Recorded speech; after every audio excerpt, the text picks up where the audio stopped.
8 minutes past the hour. Welcome into the Rick and Bubba Show. Our number 866 We Be Big. The kickoff hour is live for another edition.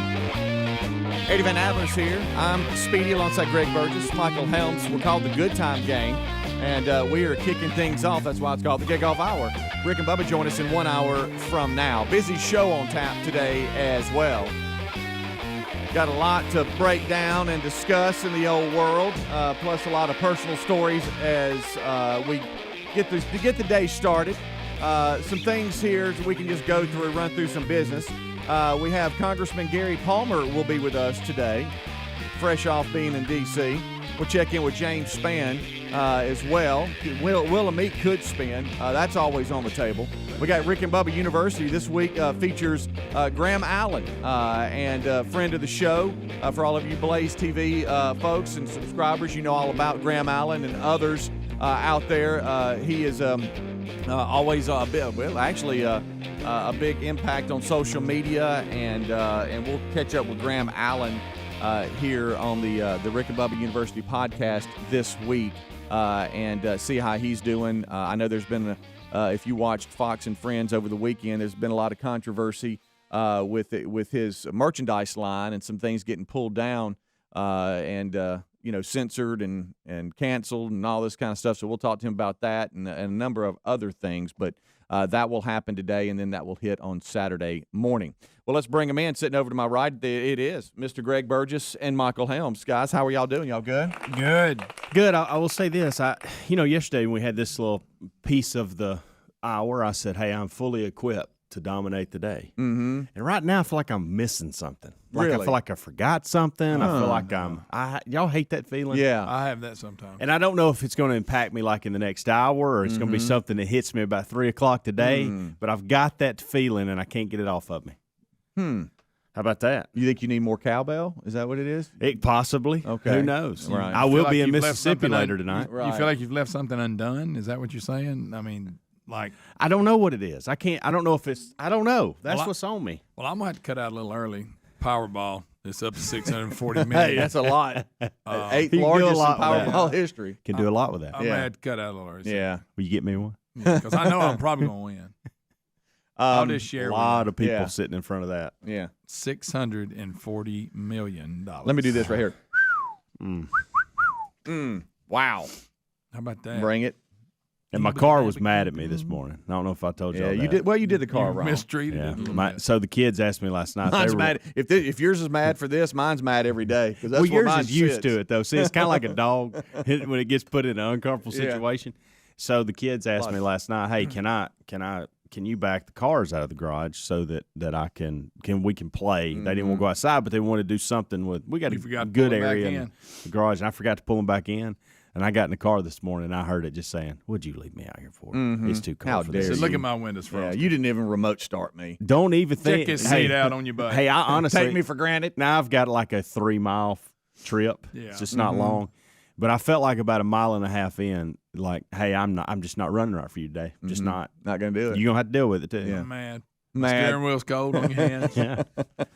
I'm going to tell you, that electric start, that heated. I used to think, who wants a stupid heated steering wheel? And now, granted, in this part of the country, we don't have the need for it a lot. No, we don't. But when we do, that thing, heated steering wheel's the ticket. I hope none of your former power buddies here. What you Thank say. you. That's the ticket. I'm admitting that a big candy. That son of a gun is nice. You little hand, I mean, your will I little hands survive stay without warm? it? Yeah, I'll survive. Do you without use it. the heated seats? Oh, yeah. And I They like get a little those. Now, hot, I don't though. have a steering wheel Hey. that heated. They get hot, though. They do get hot. Yeah. You They got to get watch too that hot. temp. Then you got to bump it down on the little Yeah, a thing. little bit. And the cool Oh, side yeah. is big time. Yeah. Now that I do like in the summer because now we do have a lot of heat in this part of the world. Yeah. So, I don't have a steering wheel though. I've never experienced I that. thought that who wants a stupid steering wheel? You know, and I would live without it. But I'm just saying, I'm I know. admitting that ain't bad.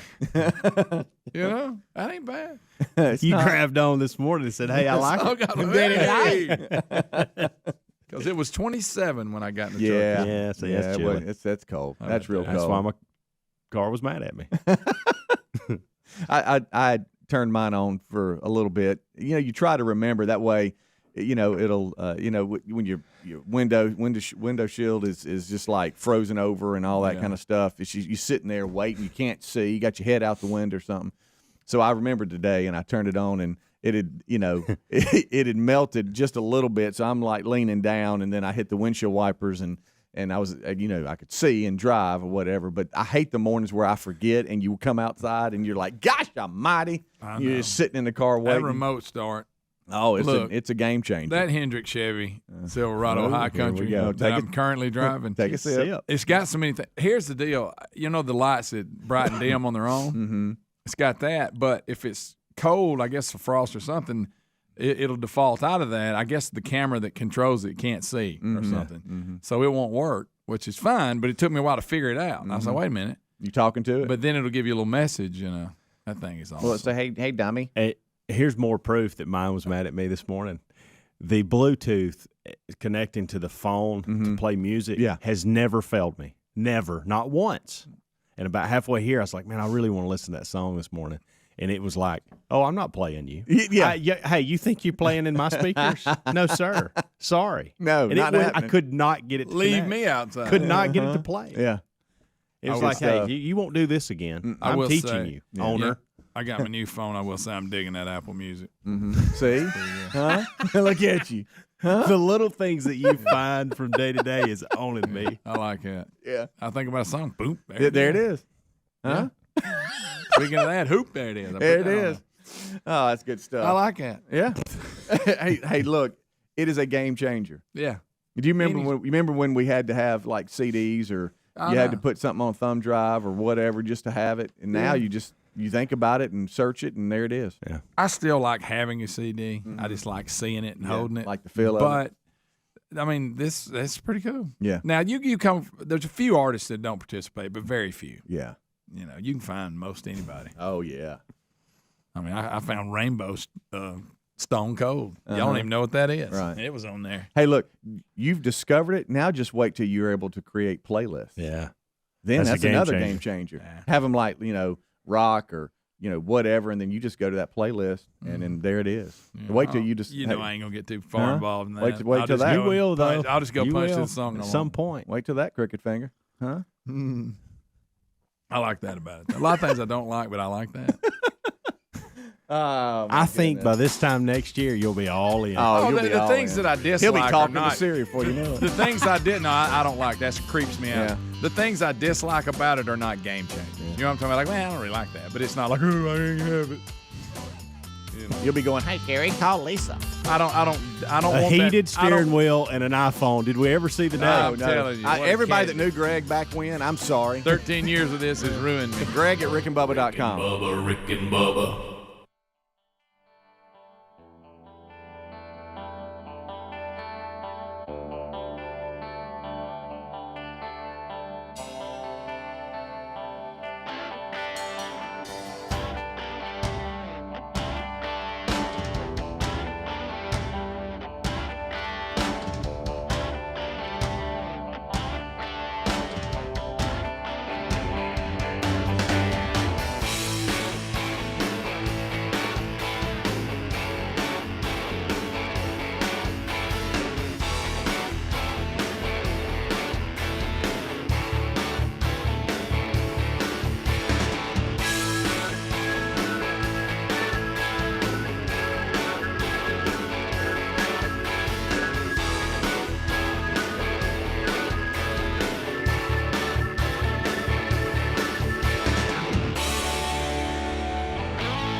Kickoff Hour here on the Rick and Bubba Show. 866-WE-BE-BIG is our number. You know, we love Laurel, Mississippi, and Rick will be there tonight. If you're listening live, and it's Thursday, January the 14th, he'll be at the Man Church Kickoff service at Journey Church in Laurel, Mississippi, and be looking for that. He's excited, as always. I know, Helmsy, you're going to be making the trip with him. And others, so be checking that out. Laurel, Mississippi, they head your way. The Man Church Kickoff Service, Journey Church, tonight, January the 14th. You know, I think it's just a step out. Maybe you can help me. Okay. Hometown, the show on HGTV. That's where Aren't it they is. from Laurel, Yeah, Mississippi? yeah. Ben and Aaron Napier. Hometown. I'd like to see Ben come tonight. I'd like to hang out with Ben. Yeah. It's a big man. That's a big man. He is. Hometown. Big teddy bear, it looks You've like. seen his brother. He's big. The whole family's big. Now, I think they're doing some kind of show in Alabama. And I don't know if it's going on right now. I don't know if they've moved there for good. Yeah. And I look, major step out, Right. like Wetumpka or Wedowee, Oh, wow. where Okay. they have moved, or either they're moving there for a period of time, or maybe it's already happened. Uh-huh. I think I read that somewhere. Which is it? We Tom go Really down. stepping I don't out know. now. Really stepping I know it started with a W, Okay. but and I know it wasn't Wilsonville. Okay. So we're down. So to I'm down to Wetumpka and yeah. And I've so if they're in Laurel, Mississippi tonight, you can't. Hey Ben, you can't be WB. Okay, as much as I'd like to see Aaron, we can't bring her. It's a Man Church event, Right. but I would like But- to see Ben. Yeah. I don't know that you want to bring that up with Rick because he's not going to know what you're talking He's about. not. I know. Okay. Probably leave that conversation Right, just yeah. with you two. Sure. Question for you. You know, sometimes I'll have, I silly love little when you questions. ask us questions. Well, you got a question? Would either of you, would either of you entertain the idea of having a robot pet? No, but my first reaction is no, but then I get to thinking. Let me give you a little bit of Well, information. what kind of technology we got? I mean, What's it look like? Well, the Honolulu Police Department has caught some heat this week for spending $150,000 in one of their funds that they have on a robot $150,000? on a robot dog from Boston Dynamics. Okay. Is that one that looks with the old leg? Hold on, wait a minute. How's it walk? You remember? And it shows, and it's like, Yeah, and it does like flips and stuff. Yeah. Is that it? yeah. It doesn't look like a dog. It's like a robot. right. Right. Yeah. What are they going to do with it? They going to capture people with it? Well, they're spending it for a number of different reasons. That money for the Boston Dynamics pet, but it's created more conversation There it about. is. Yeah. All right, wait a Yeah, minute. Yeah. Would you own a robot pet? And a recent survey asked 6,000 Americans, and believe it or not, 23% said yes. Now that thing kind of creeps me out. I saw it. I think it was an ad, and it was this little husky puppy that looked real, and it wasn't, but it ran around like it was. Now that would be pretty good because that's it cool. doesn't pee or dump, and you ain't got to feed it. Well, there you go. Doesn't hump people's legs. Right. There's Waiting on that. there's some This is benefits, I embarrassing. guess. It But all right, is. so you know how Mr. Buddy, when you can't crank the truck, it likes to run the driveway with you. Oh, all the time. Huh? Well, you're not going to get that though with this one. Well, it could be beside me doing this. Yeah, it could be. Just Adler is showing video. This is amazing. yeah, Now it is. that's a creepy. Now, it look. is I'll be creepy. honest. That thing creeps me out. If it's a robot dog, I'd like it to look like It's one. creepy Yeah. and, by the way, expensive. Yeah, pretty expensive. But now, are the police going to use it for to help chase down people or? Yeah, I mean they're obviously going to use it for See its things legs. that, He looks like a giant insect. yeah. You know. Uh-huh. Than it does a dog. It's named. They named it Spot. Okay. It's weird when you go to pet it. Yeah. It is. Uh-huh.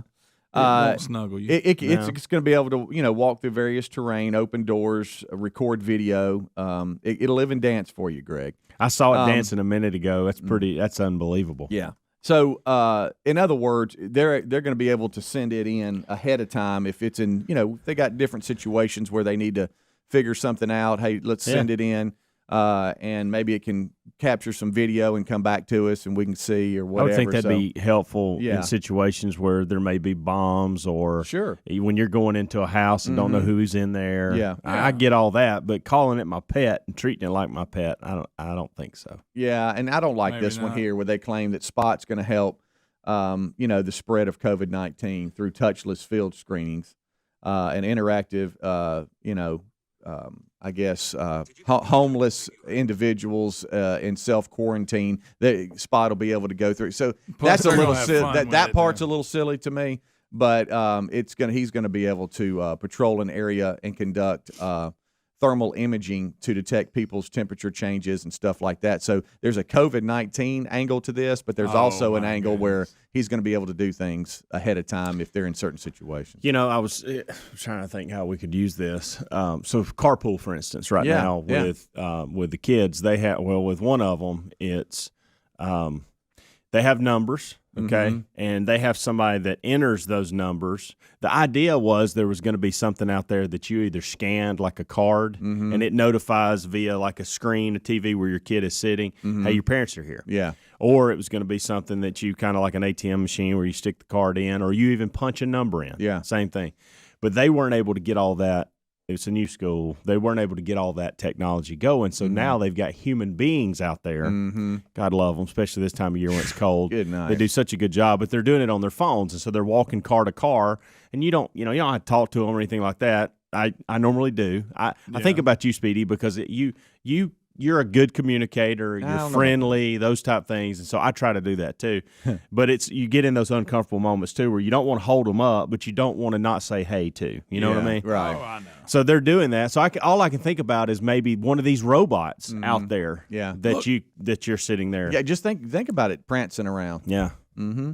And you give them the number. It's like a big Oh, bug. yeah. Thank you. Yeah. Thank you. Har, har. Is that how it's going to be? Huh? Yeah, it's something like that. Yeah, It's a good dog. that is. So a robot dog, I don't know. Just, part That's of it, not a robot dog. I'm sorry. That's just not. a robot something. It's just But a it's not a four-legged dog. robot. For you pet lovers, isn't part of having a pet is the interaction It is. and the Yeah. bond that Now, you do have what I with like the to pet. have a Can't believe robot. I'm saying this, but yeah, it is. It's a big it's a big part of it. That's going to be missing, I think, with Spot. Yeah. Yeah. Yeah, you're not going to have It's that. going to feel different when it jumps on the couch and you reach down there and there's metal. Right, and it goes, rob me. Or pet me. Let me say Pat that. me, please. Pat me, pat my head. Oh, wait a minute, I don't have one. Pat my tummy. You won't hear this, though. Here's a I'm leg. thirsty. Yeah, I'm hungry. I got right. no food. I don't know why he's. I got to let me out of the house. I got to pee. Right. You don't get to hear any of that. Yeah, nothing. Because dogs. I don't say need a that, new do they? pee-pee pad. I wonder if it There's fakes dump like in it's using Braden's room. I wonder if it fakes like it uses it and then spins out. You know how they do their feet? Yeah. I love them dogs. Take that for not taking me out. Can you get Caroline off the couch? 23% of Americans, though, they would take a I'm robot dragging pet. my butt through the gravel. But you don't. You know what I don't want? I don't want. You always say don't have a pet that can take you, right? Yeah, This it's robot technology pet stuff. thing, you might wake up and it's got a red dot on its chest going, "Good morning." Yeah. Who's that man that screams at all the kids? Yeah, I'm taking him out. Yeah. Well, if it grabs that leg, it ain't gonna let go. Just wait. Rick and Bubba, Rick and Bubba.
25 minutes until top of the hour. It's the Rick and Bubba Show.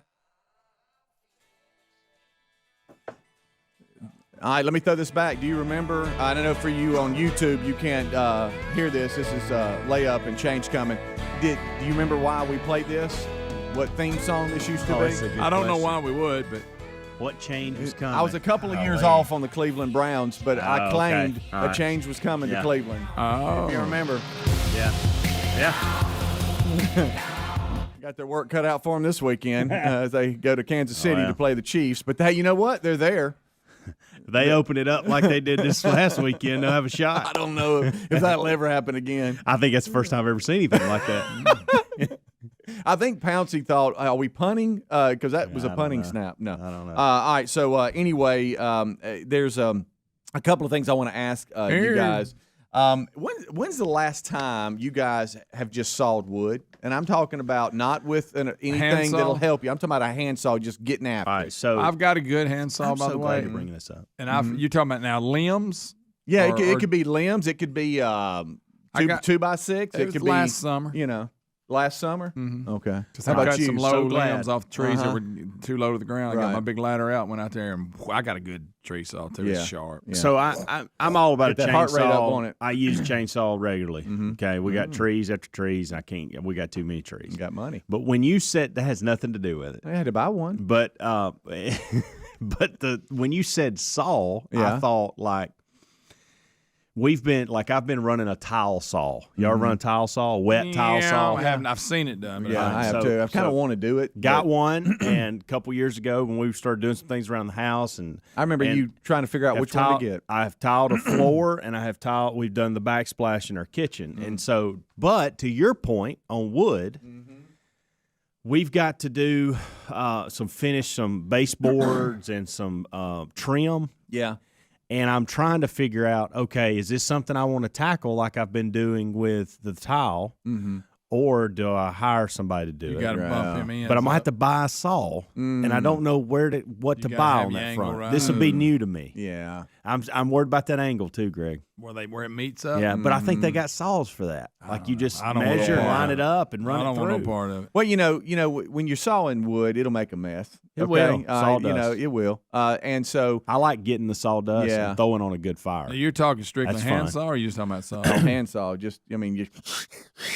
Now, is this something that you're going to use like woodworking or out in the yard, like a tree? I wish it was more important what I was doing, but I kind of got out in the driveway so everybody in the cove could see me sawing wood because I got to keep up. What if your wood was wet?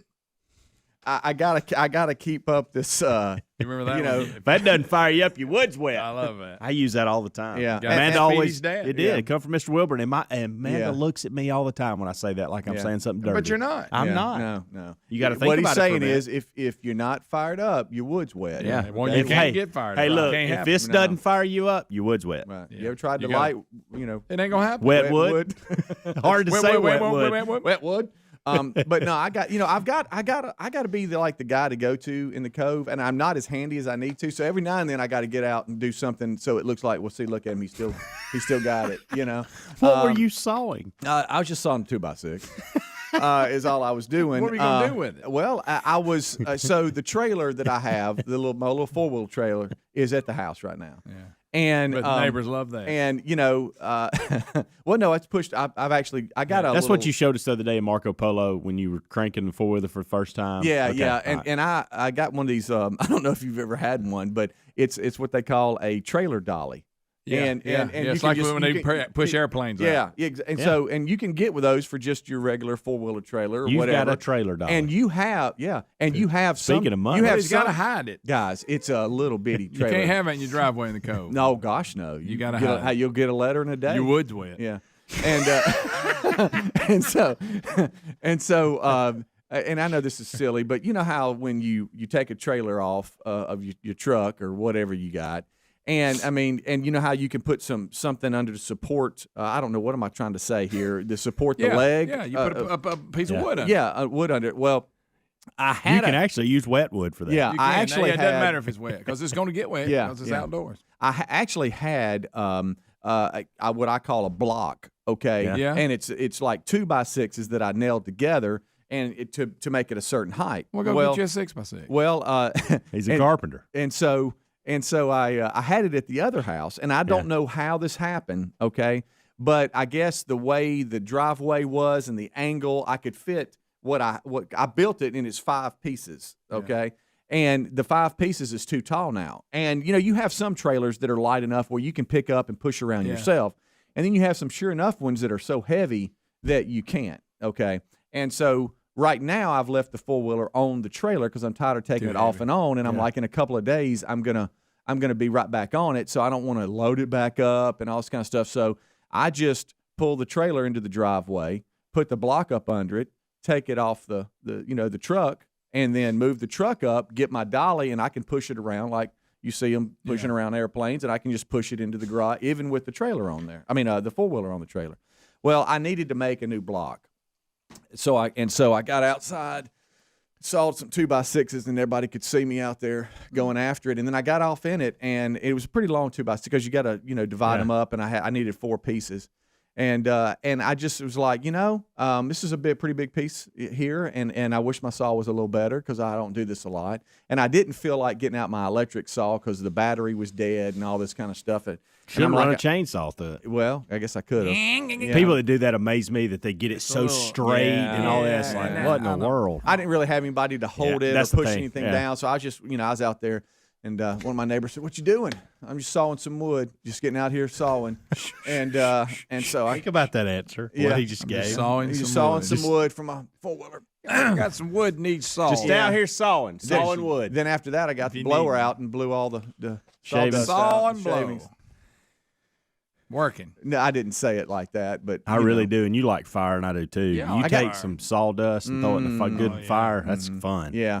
I'm really missing fires. At my other house, we had a little fire pit, and I'd get out there and I'd like to build fires. I don't know why, I just did. Like to burn stuff like you're talking about, and I'm missing that. I have a box pile, and once it gets to a certain level in the garage, I go in out there and fire that baby up. Yeah, because believe me, Lisa will provide a box pile from all the stuff. Speaking of which, mail. I have had to tell my wife, "Hey, Christmas is over." Yeah, I don't every day there's a box at the house. What's going on?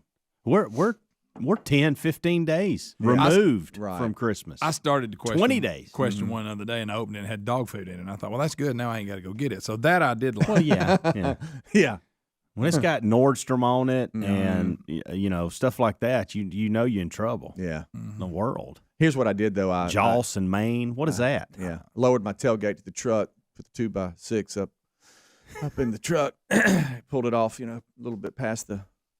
Sawed it right off. Just sawed it off. I tell you, you're a handy man. You need to get you one of them shows on that. And just some big old long strokes too. Just getting a. See, I don't have a good saw like that. See, a lot of people with a tree saw like I got, people, it don't cut when you push. It only cuts when you pull. And you'll see people trying to do this, and you're going, buddy, it only cuts one way. Yeah.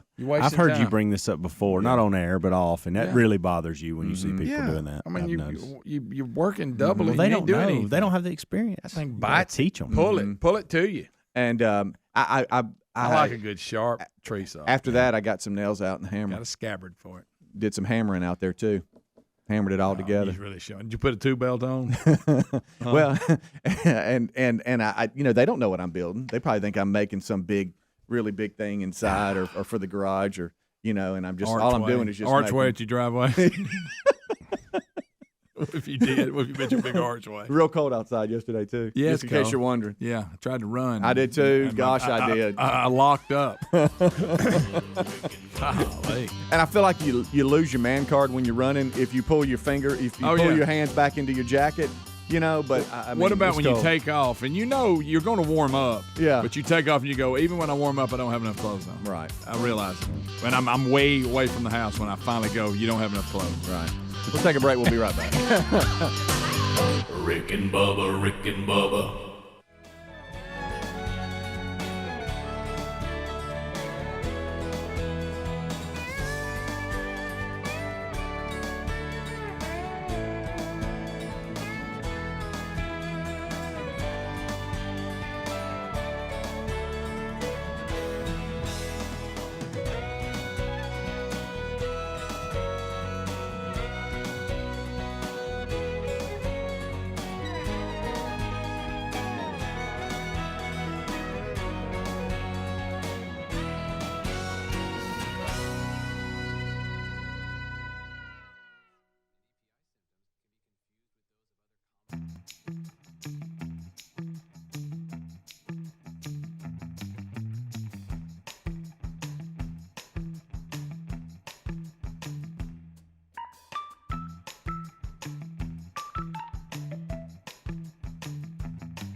10 minutes until top of the hour.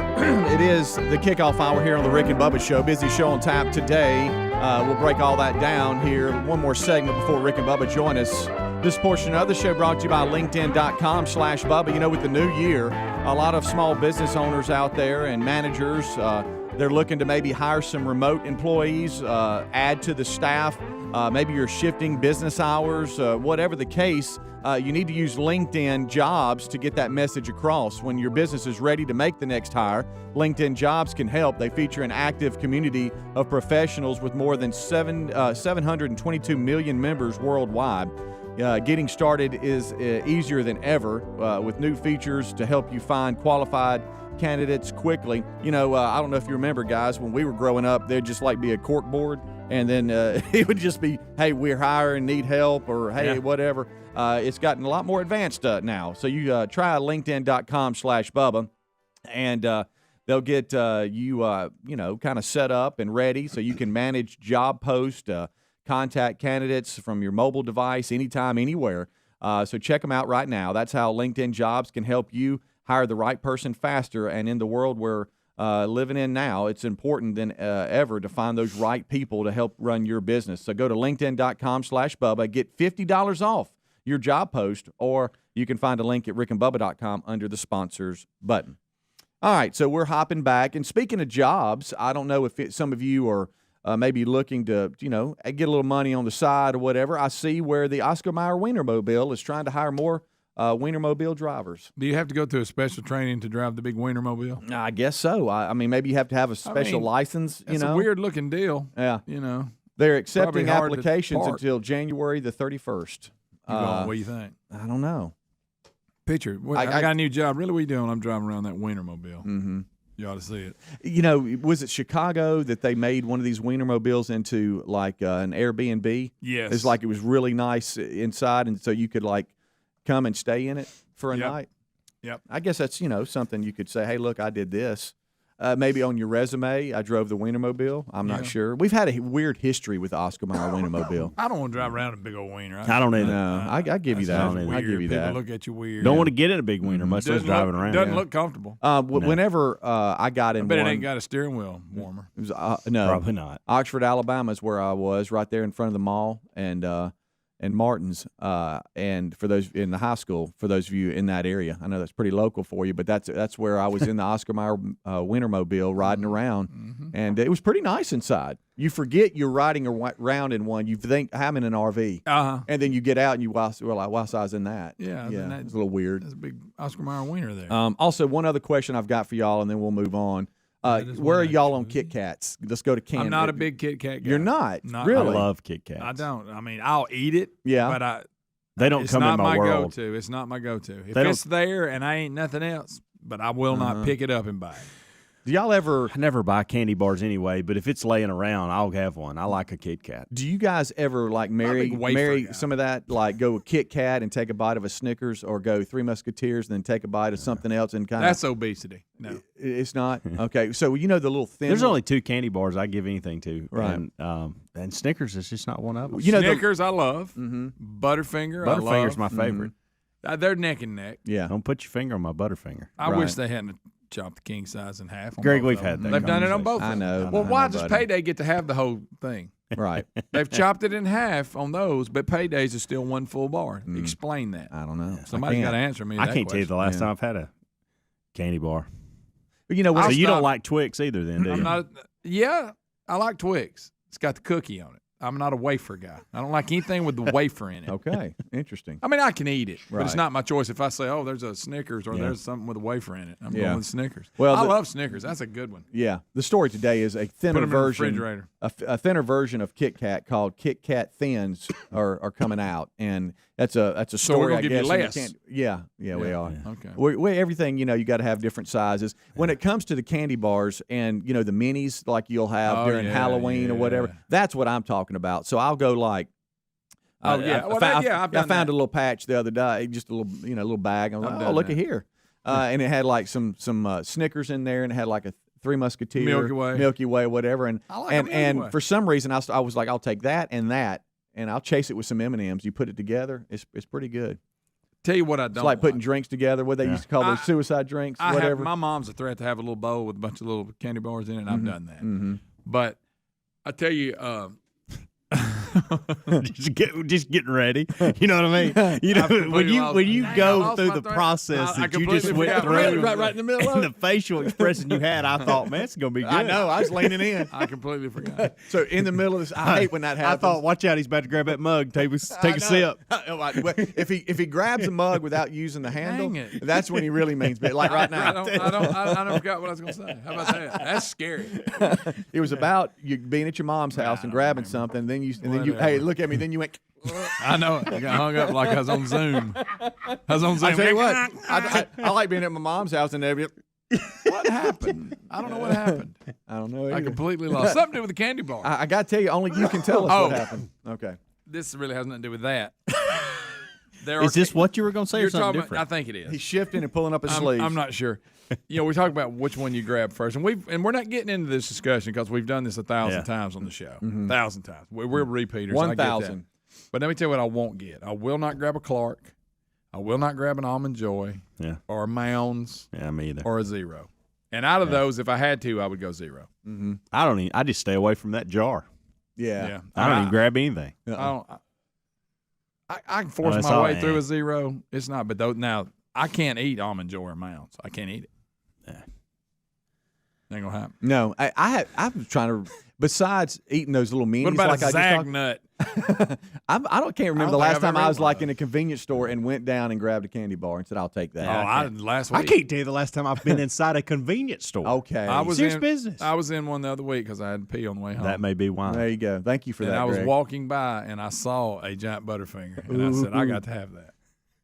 But then you travel though. I would if I was driving an hour and a half to and from. I probably would stop and grab some stuff. Something too. about traveling. Yeah. And I try to tell myself, hey, look, take your time eating it, but I want to eat it so fast it's gone. It's unreal. It's just, why not just take your time and enjoy it? You're going down the road traveling. I know. Why do I have to eat it so fast? I went in the other day. I'm 2 exits down and it's over. The protein in the protein bar section because I hadn't had lunch. I said I want a protein bar. You remember the Quest? Yes. So I got me a Quest. I go up there and I had a bottle of water, and she goes, "Since you've bought a drink, you get another Quest. You get buy one get one if you buy a drink with You it." love a good BOGO. I BOGO'd all over that sucker. Uh-huh.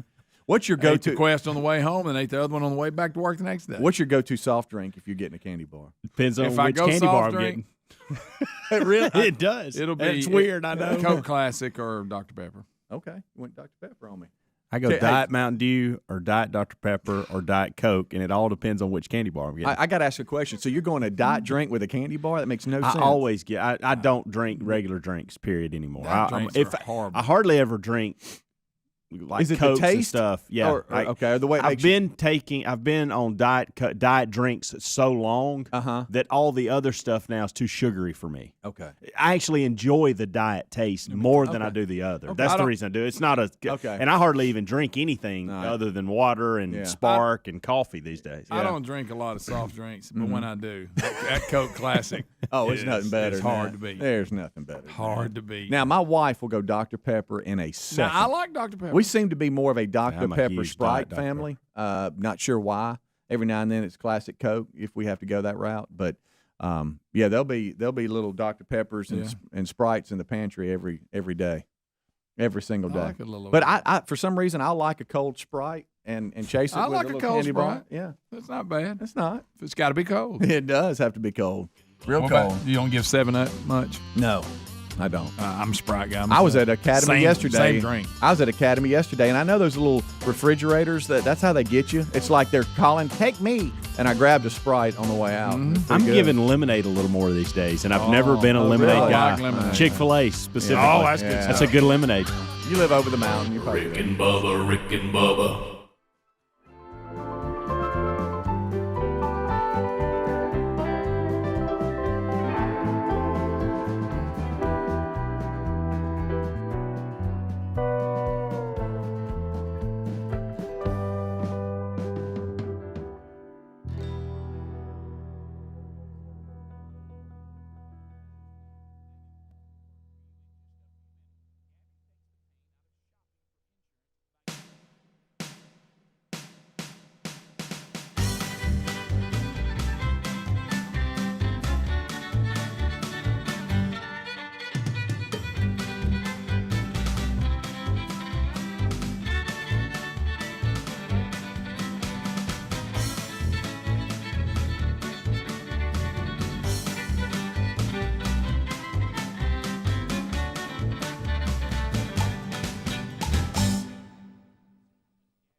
Visa Dream Sheet set and get another one for free, or the premium MyPillow buy one get one free deal. That's mypillow.com. Click Radio Listener Specials and use the code Bubba. Or go to rickandbubba.com and look under the sponsors link. I can't start another day without him. Here we go. It is 6 minutes now past the hour.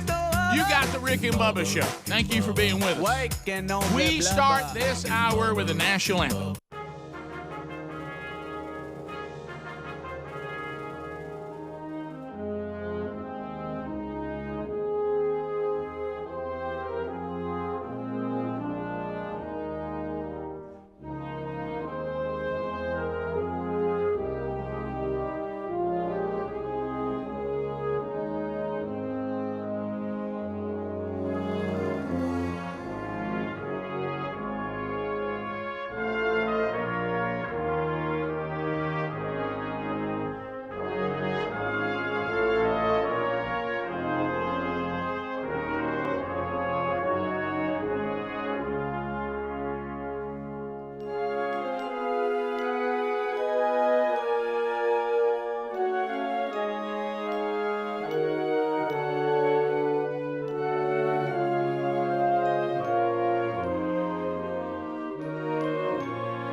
The Rick and Bubba Show. Thank you for being with us as we unpack another day in the world in which we live. Speedy, the real Greg Burgess, Helmsy, and Eddie Van Adler all here. We'll be chatting with you today. We'll be possibly spinning the wheel of meat today. Congress, the representatives have voted to impeach President Trump. We will talk to a representative from the great state of Alabama. Our friend Gary Palmer will be with us today on the state of America and where we're all going from here. Spann is being ripped to shreds like us on all social media. We'll talk to Spann about weather and that going today. Looking forward to being with all of you tonight at Journey Church in Laurel, Mississippi, as Team Man Church rolls in and starts the men's discipleship strategy there with our Man Church service tonight, rolling you into the small group discipleship studies.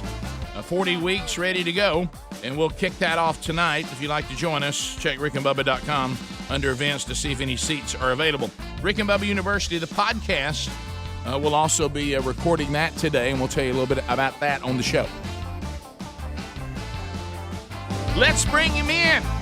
The pride of Cedar Springs, Alabama.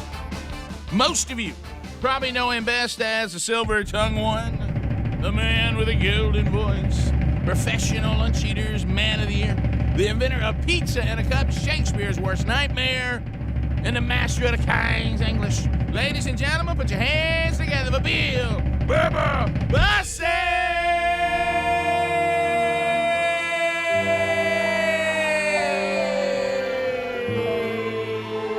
How about you, Bubba?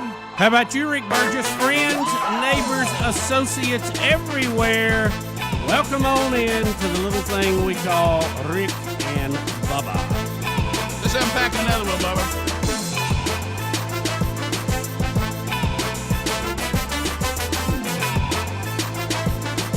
Yeah, come on, somebody fill that bill in a minute. Let that bill in a minute.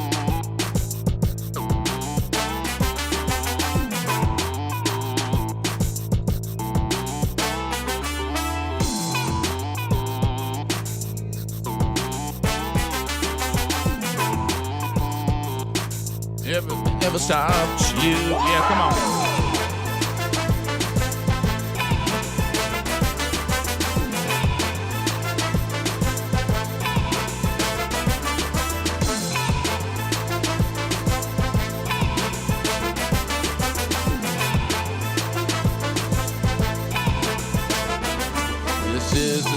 sound of the dry bones rattling.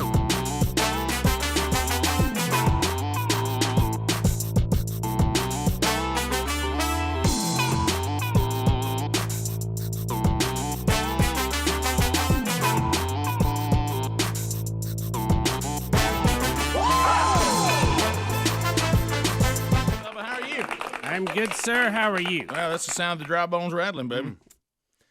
Well, what do you do, Bubba? Every day we go away, we come back, and you just go, there it is again. Here's what I've done. I mean, nobody's shocked. You knew that was going to happen. Well, and look, the demos have been talking about impeaching Donald Trump since before his inauguration.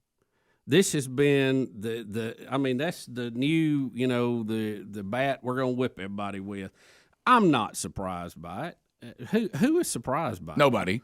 I will say this though, we're all trying to do better, and we're trying to grow, and we're being sanctified and changed. And when you see yesterday, there's a term for it, and we're all trying to do better. And I think we've come a long way with language. So you start trying to find ways to say the same thing, but not be something that might be, bothersome or come across the wrong way. And there's a thing for what you saw yesterday, and it's a very popular phrase. I even prefer it, if I was being honest, over dumpster fire. But I've come up with a new way to say it. I tell you what that was. That was a manure matinee. Oh, I like that. How do you like that? Classy is what it is. A manure matinee. Okay. Well, see, so people are not as bothered by that. Yeah, I like that. Than saying something that might have been a little more appropriate. Right. Well, again, it's just it's almost comical. I just want to, Bubba, did you find yourself? It didn't matter what side of the political fence you're on, because if it was a debate about politics in our country, some of the speeches yesterday from the left, you just found yourself saying, Greg, as we grew up hearing, you don't mean that. I mean, am I really watching these people? Are these? I know y'all been saying a lot, and I'll say this on both sides of the fence to a degree. Mm-hmm. We got some really batty people. Yes, sir. That are in some pretty influential positions. Oh, yeah. I'm just assume they must really be something if they're there. Greg, it's one thing if they've got a podcast or they do a show on CNN or MSNBC. These people are sitting there. They're part of Congress voting on law. Hey, there's some batty people there. I mean, I caught some of the speeches. There was a lot more about racism than there was insurrection. What was that? Well, again, it's just impeachment is a political tool, and that's really what you're seeing. And again, I don't think very wise. I think they're just opening Pandora's box. They're just galvanizing some of the people who are extreme out there. And the guy's gone in 6 days. So, I mean, you're just grinding a greasy spot at this point, and all you're going to do is you say you want people to come together, you want peace, but you're not doing the things to achieve that. It's just strange to me. I don't know. I thought they were smarter than that, too. Yeah, to your point, Bubba, on that, yesterday as I'm watching it, and I'm sitting, and this has been a while since I've watched like actual what's going on the floor, the process, the whole thing. And so I'm, they getting 30 minutes, and you can yield your time to so and so, or 30 seconds, and most of them were using 30 seconds, and that was it. And I yield thought my time. They would grab their piece of paper they had prepared, or evidently somebody else prepared it for them because they had to read it word for word, never looked up. I saw that. And I thought, so we can't, pretty big deal that happened last week. We can't speak to the heart on this for 30 seconds. No, because it's all. We're incapable of that. I found myself, and I only saw, I can't tell you what I was thinking. I saw the highlights, which was helpful. Of course, they gave me the most absurd, I'm sure, but that's still. But the whole thing. So let me see if I have this right before we go to break, because I'm a good, and I know I'm a good. But these people apparently don't know they are, but they are. But so here's where I think I'm right where we are. The House has voted to impeach President Trump for a second time. Correct. McConnell, the turtle, says he's not going to bring Senate in until after the inauguration, and President Trump will be gone. Biden will be the president, and then the Senate could possibly come in and vote about President Trump after he's left. Well, that's Yes. they'll probably we're in uncharted waters on some of that, and Supreme Court may have to rule on it. Who knows? But I do have the timeline right. Well, I think they are going to meet the day before, unless that's changed. The day before. What I was hearing last night is they started the whole "you can't impeach a private citizen," meaning at that point he's gone. I think that's what Mitch McConnell was saying, that if we're going to have hearings, we're going to do it during the inauguration. I mean, can you read between the lines on that? Yeah, we'll be right back. Rick and Bubba, Rick and Bubba. New Year.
is 22 minutes past the hour.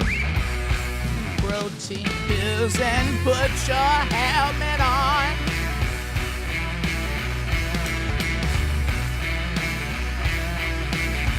Seven.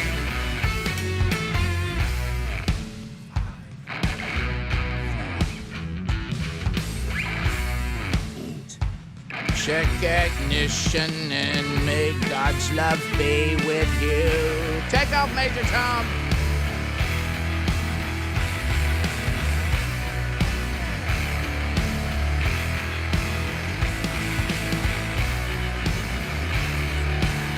So, Bubba, we come back in a big story that involves a lot of folks in the Rick and Bubba audience. And we've got it right here for you. Hey.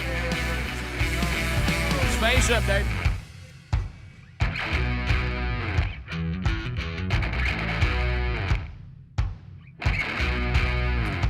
Bubba, it was a huge announcement yesterday. Was it NASA that made it, or who made it?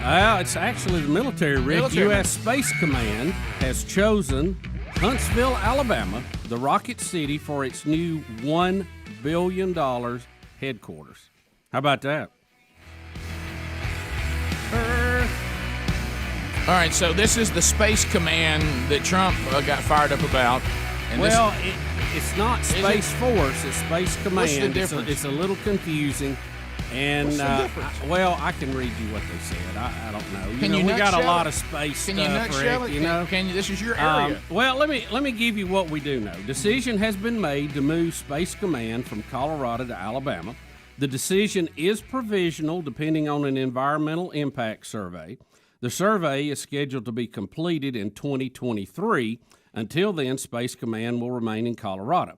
Now, politicians in Alabama were celebrating the decision.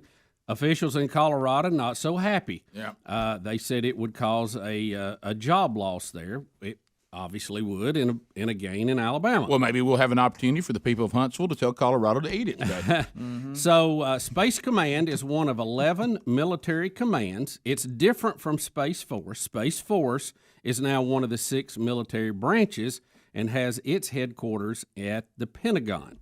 So, you can dissect that however you want to. We already have the Army's Missile Command is in Huntsville at Redstone Arsenal. It is a 38,000-acre facility. If you've ever been there, toured there, you realize how big that is and how much is going on there already.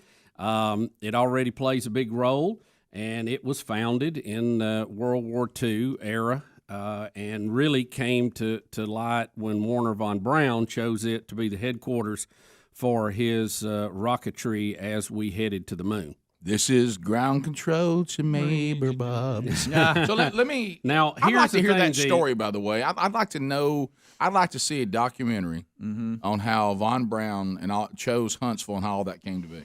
I'd like to know. I'd love to watch a documentary. What was his deal? Why did he go? I'll tell you this. Where we need to be right here. And here's the thing too. I think you need to think about NASA and a lot of our big government space stuff is spread out across the country. And while that may not be efficient always for us putting everything together, it's done because obviously congressmen and senators want money coming into their state. Course, And it's somewhat fair. Everybody's paying into it, so you spread the business out. I got that, even though it causes some inefficiencies in the system. Now, the delegation in Colorado said that they will ask President-elect Biden to overturn this and bring it back to Colorado. So now some of the people are trying to turn this into political, that this is a Trump thing. There was a big commission that went through a long process trying to decide where this needed to be and for what reasons. There were sites they looked at in Colorado, Florida, Texas, New Mexico, and Nebraska, where we already have some current military things going on. So Redstone is probably underutilized right now, given the size of it and where it is. And but some people are trying to turn this into a red state, blue state deal and all that, which, if I lost, I would be doing that. But we've lost things here that went to other places. We lost the chemical school at Fort McClellan when it went to Missouri. That stung. things like that happen. So I think it'll be. I mean, it's going to be a boom for Huntsville. There's no doubt about it. As if they need one.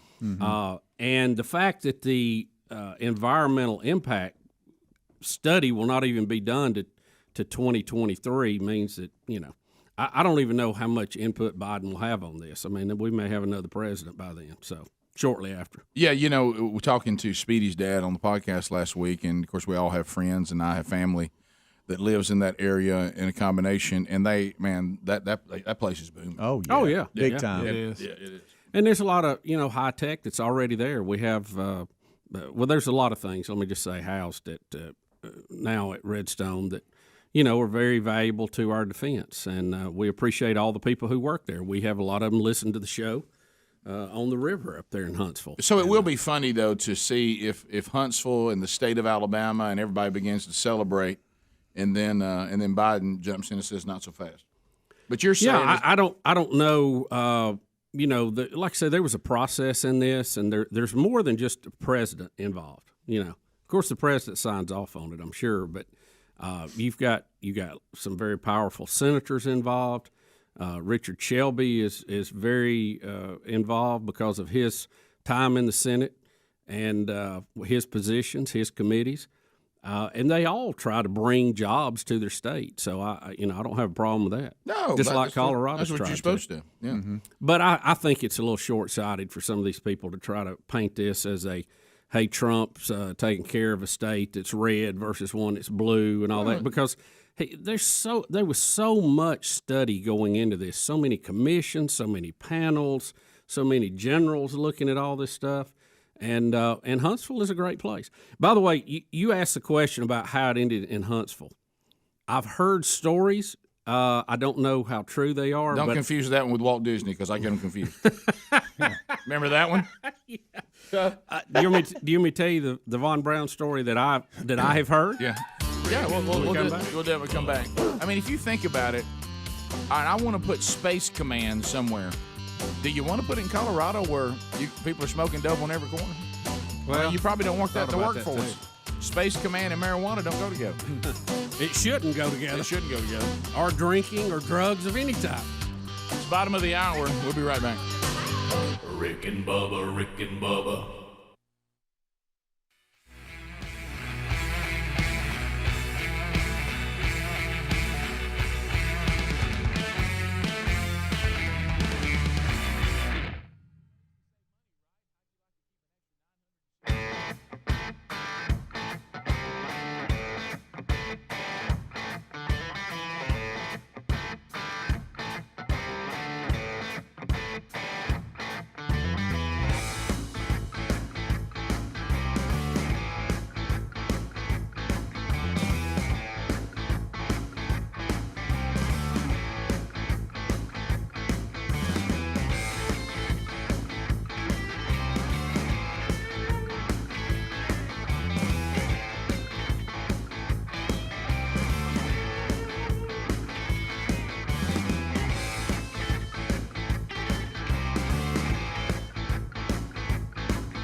35 minutes now past the hour of the Rick and Bubba Show, locking arms with the all-natural Relief Factor, and we've been taking it for years, and many of you have as well. Get your quick start pack for only $19.95. It fights your body's natural inflammatory response, not a drug, not a stimulant.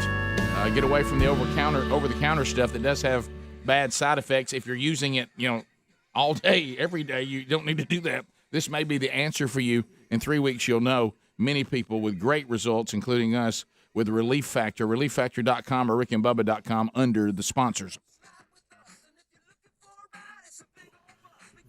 All right, so I've received a text, but you talk about it first, Bubba, and I'll see if this ties into what you're about to say. It may be totally out of school. I'm just telling you what I have heard. Okay? Talking about Space Command, right as of right now, if nothing changes, will be set up in Huntsville, Alabama. And then we started talking about the great space and rocket history that involves Huntsville, Alabama, and Von Braun picking it out. Why? Has there ever been a documentary about that? And Bubba says, here's some things I heard. Somebody say it. There has been documentaries about it, and you can go and you look that up. And, like a lot of history, there's usually versions of it, depending on who's telling the story. But I think when we went on an all-out hunt for him at the end of World War II because the Russians were looking for him too because they had the most advanced rocket technology on the planet at that point. We found him. We got him out before the Russians. We almost started World War III getting him out, but we got him out, okay? So he comes, and Johnson, who very powerful at the time, wanted most of that stuff set up in Texas. Which a lot of it is.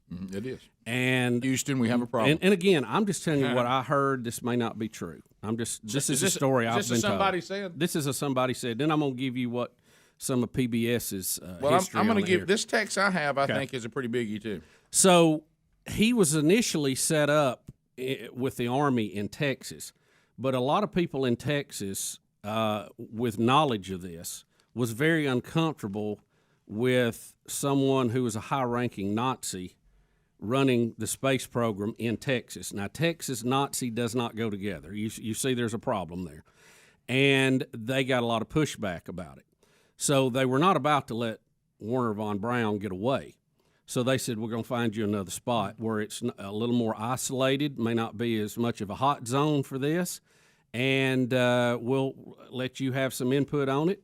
And apparently he ended up at Redstone Arsenal in Huntsville, and the story is that he liked the area because it reminded him of his home in Germany because he could see the mountains in the distance, but it was flat where they were working, and he just liked the environment. So it was set up in Huntsville. Huntsville was glad to have the jobs. Huntsville was a much smaller town at that time. They were out in the country where they're not now, and everybody was happy to have the jobs, so it happened. So this is that somewhat close to what you've heard? This is more, and it may be wrong. I'm not going to give you very many details, but it sounds similar to what you're saying.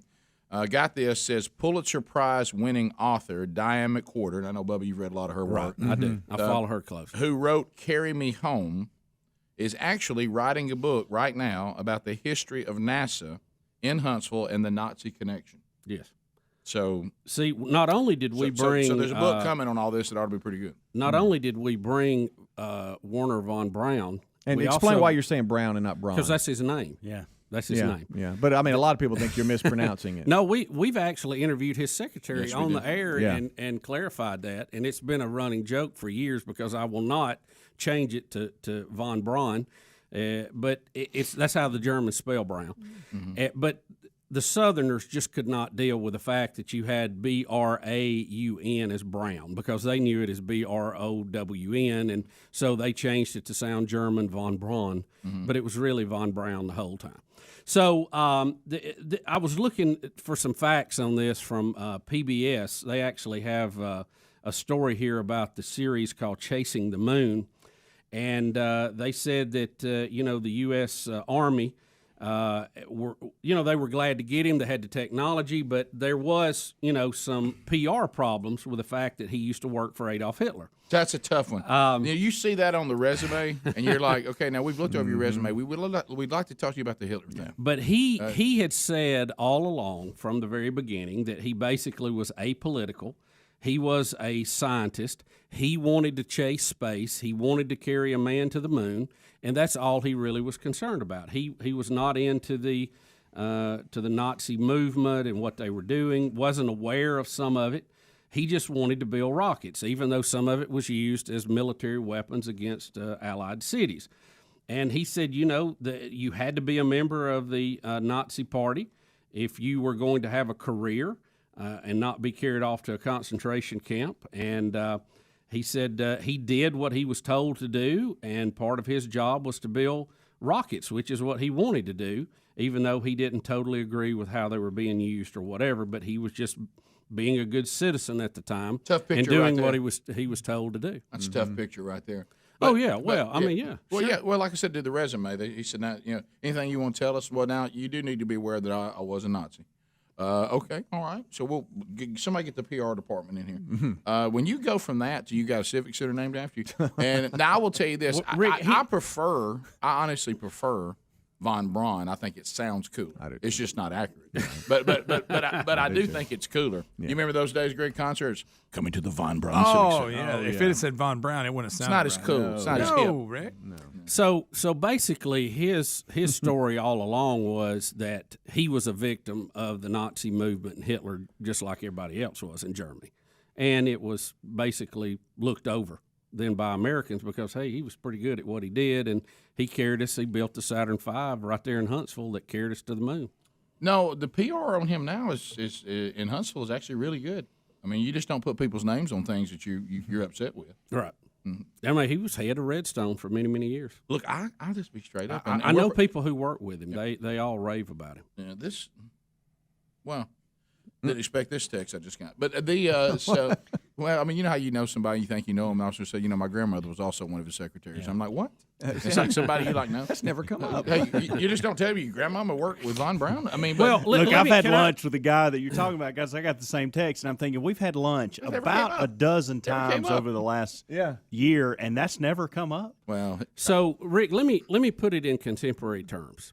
There are things going on in this country right now that are legal and are done every day that I think are morally reprehensible. Mm-hmm. Okay, and I'm going to speak plain here for everybody. Abortion. Mm-hmm. Okay, if we went to another country at some point in time and they said, well, we're not going to let you here because you're from a country that allowed abortions, you go, I had no control over that. Right. I had none. I voted against it. I spoke out against it, but it didn't change a darn thing. Right. But I wouldn't want to be labeled an abortionist because I was from America. Right. And I think that is a modern comparison as to what went on with a lot of the German people. They had no choice. Now, they were held at gunpoint to the Nazi Party. We're not held at gunpoint, but we also have no power to change it. Well, you remember Babylon Bee actually had a little fun with that. Because and they sting with humor, which I love. Yes. And they were talking about when everybody got on Trump for going and meeting with Kim Jong. Mm-hmm. And they were talking about here, look, boy, it's so bad to be so. Look at him associating with him and trying to talk to him. And then Babylon Bee put out that Kim Jong Un had to apologize for associating with the president of a country that killed this many million babies last year. Yeah, that's a good one. And that was a good one. That we got some pretty bad PR ourselves. Yeah, to Bubba's point. But that doesn't mean everybody here was okay with that or was all in on that. Right. So that's a good analogy. Yeah. Yeah, we are at least some of the time we have had the ability to speak up against it. Now that may go away too. Yeah, I think the number when Babylon Bee did that, I think our country was at 6 million that year. I also want to point out just briefly because the word Nazi is such a negative word. But they even point out in here that the term and this they were quoting Von Braun in this said because it was his national duty in wartime to do what he could do for the country. He admitted that he had been a member of the National Socialist Party, but labeled it normal and necessary to protect his career and livelihood in a totalitarian government. So. National Socialist Party was what the Nazi Party was. Just remember that. Yeah, Remember, that's- National Socialist Party was the Nazi Party. In Von Braun's own words, okay? Yeah. Don't trust me. Do your own research. National Socialist Party. Starts off as a fun zone, doesn't it? That's a mic drop right there. 15 minutes to the top of the hour. 866-WE-BE-BIG is our number. Thanks for being with us. Rick and Bubba, Rick and Bubba.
10 minutes now to the top of the hour of the Rick and Bubba Show. Somebody say, I was searching on a one-way street.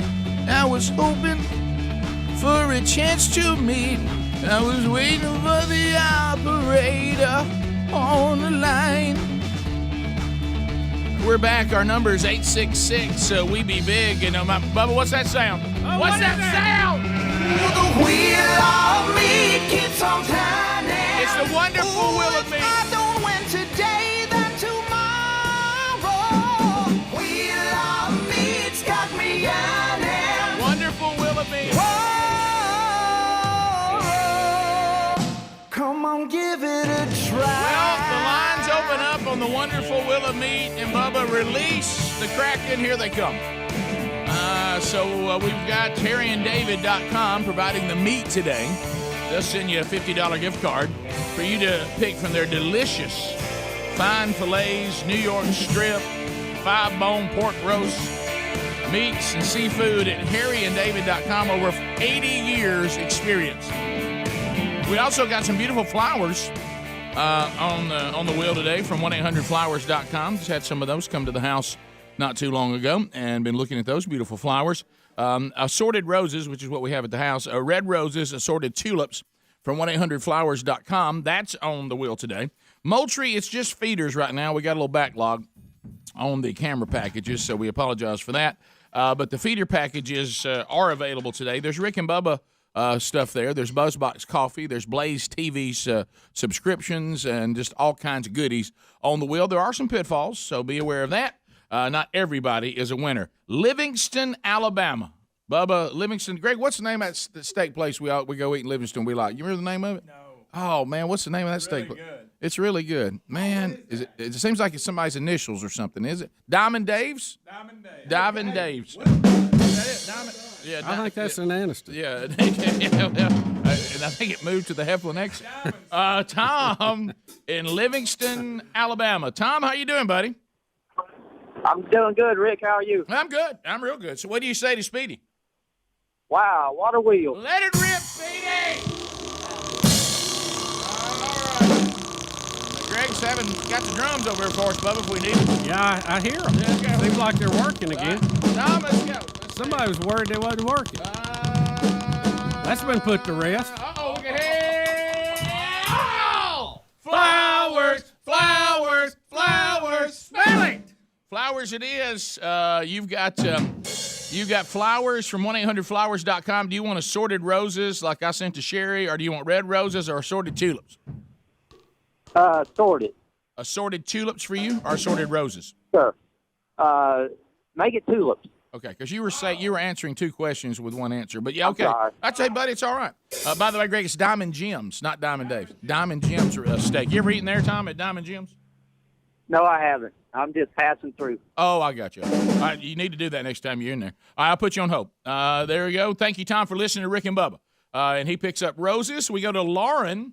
Lauren is out of Summerville, Alabama. Lauren, how are you? Hey there, I'm good. How are y'all? Well, I'm ready. What do you say to Speedy? Spin that wheel. No, it's not spin that wheel. It's wow, what a wheel, Lauren. Say wow, what a wheel. Say wow, what a wheel. Lauren. Wow, what a wheel. Okay, good. We just wanted to clear it up.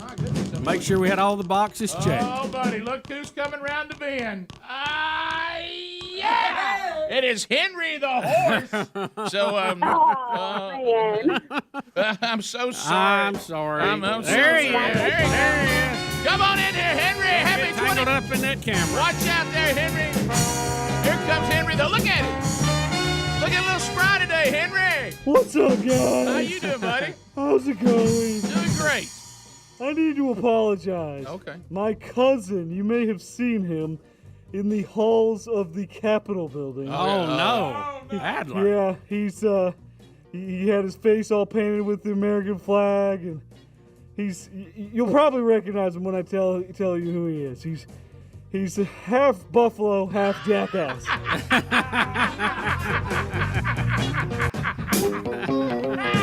Hey, we all got family we ain't proud of. Yeah. There's old Henry. There's somebody's not proud of Greg and me. I mean, we all got family problems.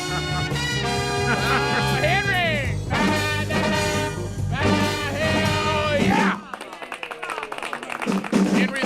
That's first appearance in 2021 of Henry. I know it. Oh, Henry, he's back. West Monroe, Louisiana.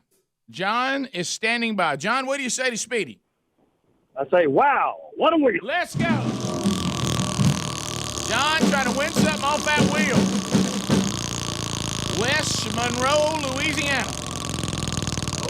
Let's see what happens. John, you ever played the wheel before? Never have.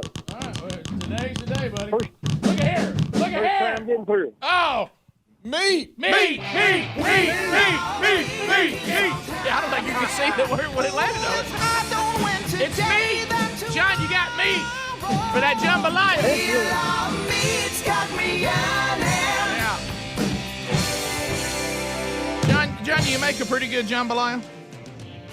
I do. Yeah, so maybe we can throw some of that meat in there from HarryandDavid.com. We'll put you on hold. We'll send that to you, and I hope you enjoy it. And thank you for listening to the Rick and Bubba Show.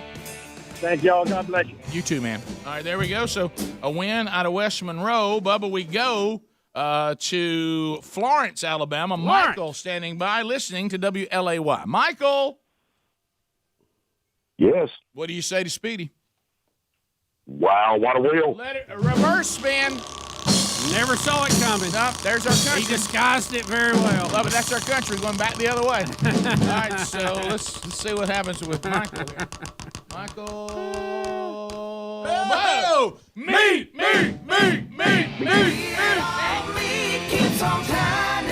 There's meat for you, buddy. 2 meats in a row. It's meat.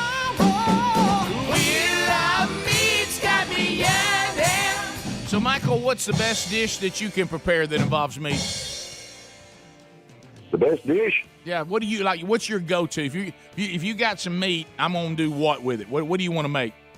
I'm gonna grill it. I'm gonna put a steak on the grill. Put a steak on the grill. You dry rub, wet rub, or just salt and pepper? Dry rub. Dry rub, right here. All right, let me put you on hold. We'll get all the information and enjoy that HarryandDavid.com meat, okay? All right, thank you. All right, I think we can do one more. I think Let's give it one more. I think we can do one more. Let's give it one more. Christina and Aniana.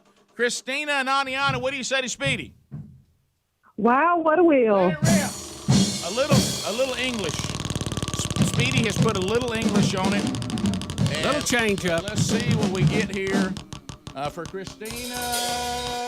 Yeah! Oh, flowers, smell it! So, Christina, would you like to receive some beautiful assorted roses? Or you are kind of a classic lady, and I like the classics, and you want some red roses. Which one? Let's go red. Red roses. She's a classic. All right, we'll put you on hold, and 1-800-Flowers.com will send all that to you. Thank you so much for listening to the Rick and Bubba Show. Speedy, good job. Greg, thank you for the drums. Henry the Horse, good to see you. Harry Murdahl, great job in there, my friend. And congratulations to all of our winners today on the wonderful Wheel of Meat. James Spann will join us next. We'll talk a little weather, but also James is getting ripped on social media. You know, that James, what's he doing now so controversial? Please look at Speedy. He can't keep it up. Rick and Bubba.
From the Broadcast Plaza and Teleport, Speedy, the real Greg Burgess, Helmsy, and Eddie Van Adler all here.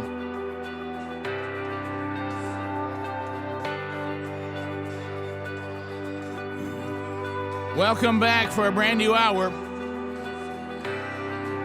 Mr. Bill Bubba Bussey, how about you? Rick, glad to be here, and thank all of you for joining us for a few hours each and every day. You know what, Bubba? It's time to chat with Spann. He's a man with a Mayweather plan. He's a mighty James Spann. He's a mighty good weatherman. He's the man Rick and Bubba's biggest fan. He's a Maine weatherman. He's the mighty James Spann. James Spann, how are you today, sir? James.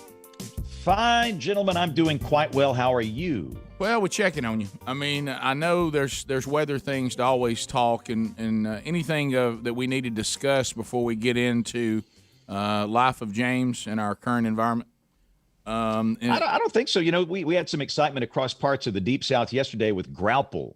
A lot of people say they've not heard of that before, and it doesn't happen a lot, but this is nothing new. Did you guys see the Grauple yesterday by chance? I did not. I saw the picture. It sounds a lot like sleet when it's hitting your windshield. What is a little bitty round snowball? Yeah, what it is, it's actually snowflakes that's coated in rime ice. And when this stuff comes down, it looks like Dippin' Dots, if you guys have seen Dippin' Dots before. Don't get me started on Dippin' Dots. You mean the snowflakes of the future? Do not get me started on Dippin' Dots. Yeah, it's soft and it's squishy, and it's interesting. It comes through these super cool water droplets, which coats the snowflakes with this rime ice. And again, it's pretty harmless, but it was not sleet, it was not hail, it was Grauple. So that was the big subject of the day. And then we had freezing fog. A lot of people were talking about that. It coats the trees with rime ice, and it's just, if you're not driving, it's beautiful. But if you're driving, the bridges get a little icy in spots. But anyway, that we don't have too many problems this morning. Still a few patches of freezing fog. But again, after that burns off, things should be pretty quiet for a while for much of the southern and eastern part of the country. Quiet is good because it can be wild this time of the year. Yeah, I didn't do a very good job as a husband yesterday because I didn't know about any of this. And my wife was texting me. She's going, "Hey, am I okay to drive?" And I said, "Baby, I don't have any idea what you're talking about. I don't. I guess." But then I found out. But it was fine. I mean, it wasn't any problem. But James, I guess the main thing that we're wanting to talk to you about today, because we're living in it as well. I don't know if you've noticed this, but we're in a bit of a volatile environment right now, and the sad part is it seems like that no one we're moving more into this, the inability to communicate, the inability to discuss, inability to say I agree with you on 8 points, I disagree on 2. We all have to line up like little robots with a certain narrative, and it appears to be this is on either side of the political fence now. And if you don't, then everybody comes after you. And I noticed, I just saw a post you had up yesterday, and it looked like it was your life was very similar to ours. No, we live in the same world, and at some point, I'm the sheriff of this face bag stuff. The James Spann face bag page does not have a staff of people that keeps that thing up. You're looking at me. I'm the writer. I'm the video producer. I'm the sheriff, and the sheriff had to step in yesterday because it just got out of hand. Everybody deals with it. You guys deal with it. I deal with it. But it started, I posted a shot of me getting the COVID-19 vaccination shot. Right. We saw that. And so I was attacked by the both sides, really. But the right wingers came in and said, you're a Biden stooge. They're going to control your mind. You're a lemming for the left. And so, they just brutally attacked me. And then the left wingers attacked me for being privileged and all this kind of stuff. Yeah, you get moved to the front of the line. Why is a weatherman getting the shot? Well, number one, you know what? Believe it or not, we can do other things. I know that's hard to conceive. You're also a human. I've been volunteering at a high level in healthcare for 15 years, and I'm in a hospital multiple times a week interacting with our employees, clinicians, non-clinicians, our patients, their families, and that's the reason I got the vaccine. And I debated whether to show it, but I showed it as an encouragement. I believe, and this is me after talking with clinicians, I know the vaccine is safe and effective and important. And I was brutally attacked, mostly by the right wingers. You're a Biden left wing, blah, blah, blah, blah, blah, blah, cussing. I mean, they could cuss the horns off a bull. Listen, if you go to their page, these guys, what's smeared all over their Facebook profile? Let me guess. Bible verses. Yeah. Isn't that Bible great? verses. They're the most ungodly people in the universe. Yeah. And then so yesterday morning, I posted a picture of some cows with frost on their fur. For the freezing fog. Yeah. The left-wingers attacked brutally. They said, I should be banned from Facebook. You're a horrible human being. You're showing animals being tortured. It just went on and on and on. Do they think cows have never faced freezing fog? It's like, and then you go to their page and what's on their Facebook profiles? They're loving, tolerant, and celebrate diversity. These people are the most intolerant, hateful people you will ever see on the bullies. Planet. 100%. Yeah. We've become these mindless mobs of these extremists that just want to fight all day and that could give a red rip about anything. And we have lost our ability to do critical thinking. Here's an idea. Amen. You've got a brain. Amen. Use it. Don't follow all these. Don't let the politicians be your God. And the world has changed. I've not changed. I mean, I'm the same guy that I was 4 years ago and 8 years ago and 10 years ago. But the world has changed. And seeing this stuff, it's very discouraging. So I would just encourage people. And most people that listen to the Rick and Bubba show, they're on Facebook or the Gram or something. The Gram. If you dabble in social media, here's an idea. Consider a little kindness. If you see something that you don't like, just unfollow that person or scroll past it. Don't get into this mindless mob mentality.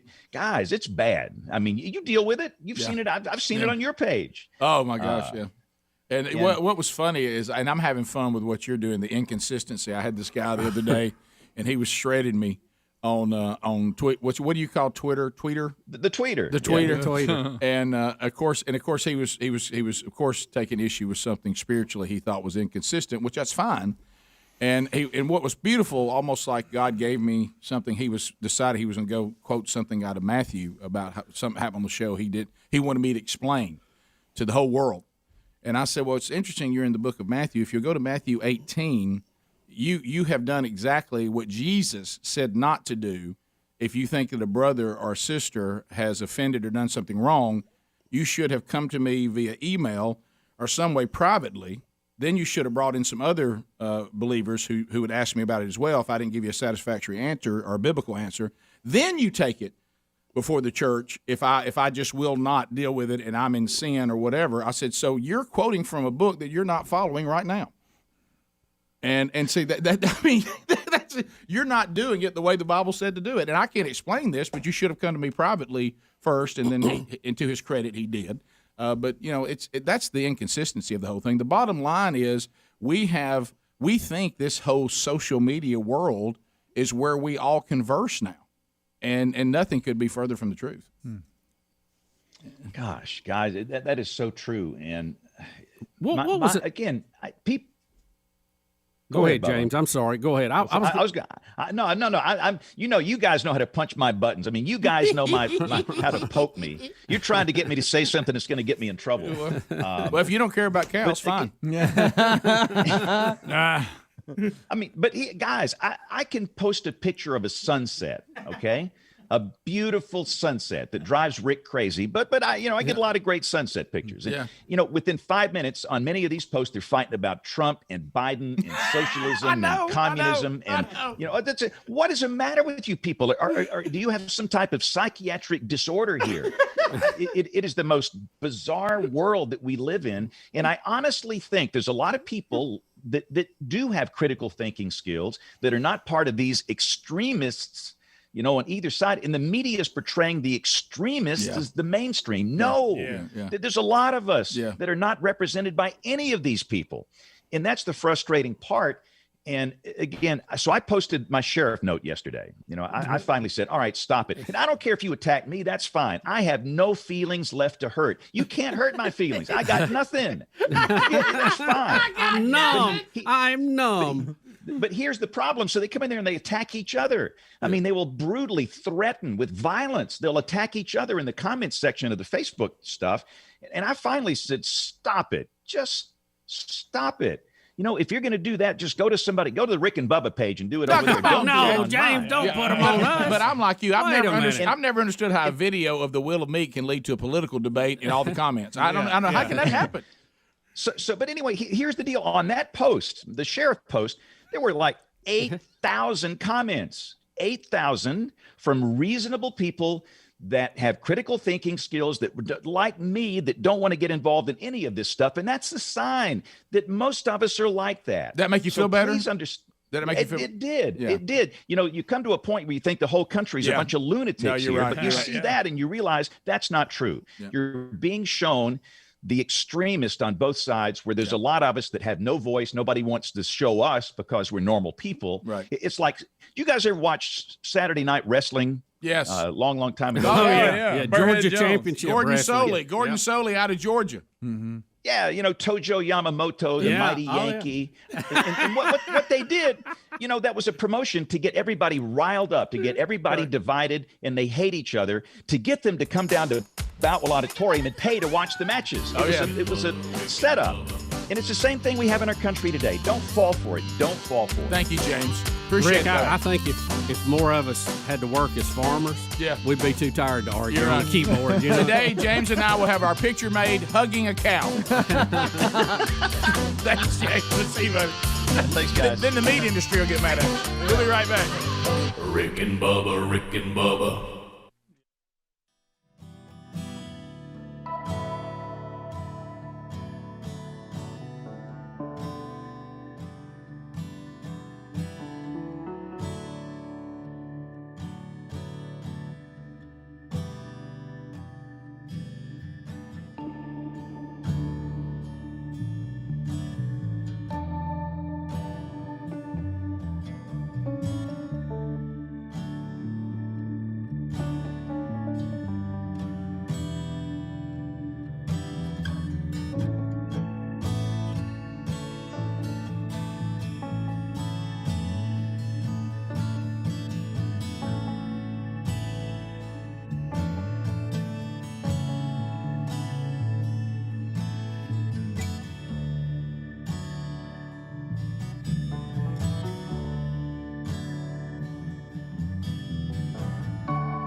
23 minutes past the hour, the Rick and Bubba Show. Bubba, I was playing this coming back as bad music because you and I were talking about this yesterday, or maybe the day before.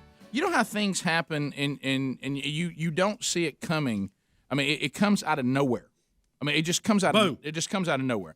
So, we got all these people that we met through our kids, or you met people in your neighborhood, or maybe you got to know them and spend some time with them. So we have a family that, we had sons that were in the same grade. Then they had a son also older and a daughter that matched up with another one of our kids. And, you get to know these families and you hang out with them, and you know this family too, Bubba. And so I got to know the Sherrod family. Yeah. Okay, yeah. So I was, but I have been, and their oldest son's name is Sam Sherrod. So Sam, good athlete, played at the same high school our kids went to, went on as a walk-on at Auburn and played at Auburn, has been in my house. We even were doing some Bible studies with all the different grades one year. He was coming into the house, know this young man, pretty well, okay? Never once, tell me if I'm wrong, Bubba, not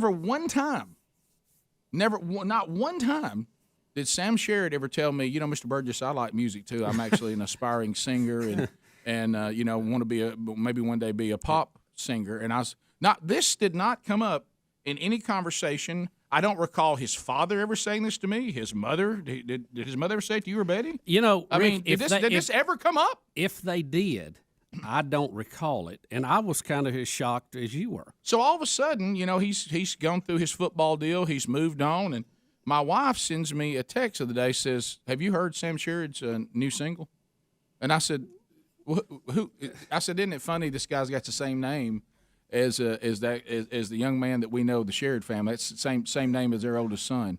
Sam Sherrod that went to same high school with our kids, and the kid that we know. It's got the same name. So why are you listening to this pop guy?" She goes, "No, it is Sam Sherrod." And I said, "What? So Sam Sherrod, hey, I'm an athlete. I'm the jock at the school, and I'm all this." And never once in any conversation, I've had some pretty in-depth conversations with him about his life and all this kind of stuff. Know his dad real well, know his mom real well. Our wives know the mom real well. They all are friends on both. Did anybody ever bring up that Sam wants to be a singer and is now going to Nashville? So you think Nashville, well, it's going to be none of these country things, and it's not. It's like that Bubba, that love, that produced. I'm talking about, and I'm not saying he's got a record deal now, but in today's society, you go to Nashville, you get together with somebody's fired up back. I mean, he's got a video on YouTube and all this kind of, and I'm just like, why did this never come up? And then when you sit down and you want to hear it for the first time, you start imagining in your mind what it might sound like. Yeah. So I want you to listen to this. This is Sam Sherrod. It's a single called Goodbye, and that he's produced and put together with some guy that's working with him. So when you think of the, I thought I was going to hear, I mean, I've never heard this kid sing one time in his entire life. And all of a sudden, now see, this has got you and Bubba a little filter a little bit. I don't know. Standing in your driveway, the car is loaded. It's all about the timing. Thought you were the one. I thought this was working. All right, after seeing him, I know who that is now. Yeah. Why did this never come up in conversation? Another life, another time. Back and forth, what are we doing? Can't we see? I mean, why does this never come up in a conversation? This is somebody who lives in my neighborhood. I mean, it just. He's in Nashville now, but his family lives. Right, yeah, I get what you're saying. And the video has him walking through Nashville. There he is. There's on that bridge. Going to the football game.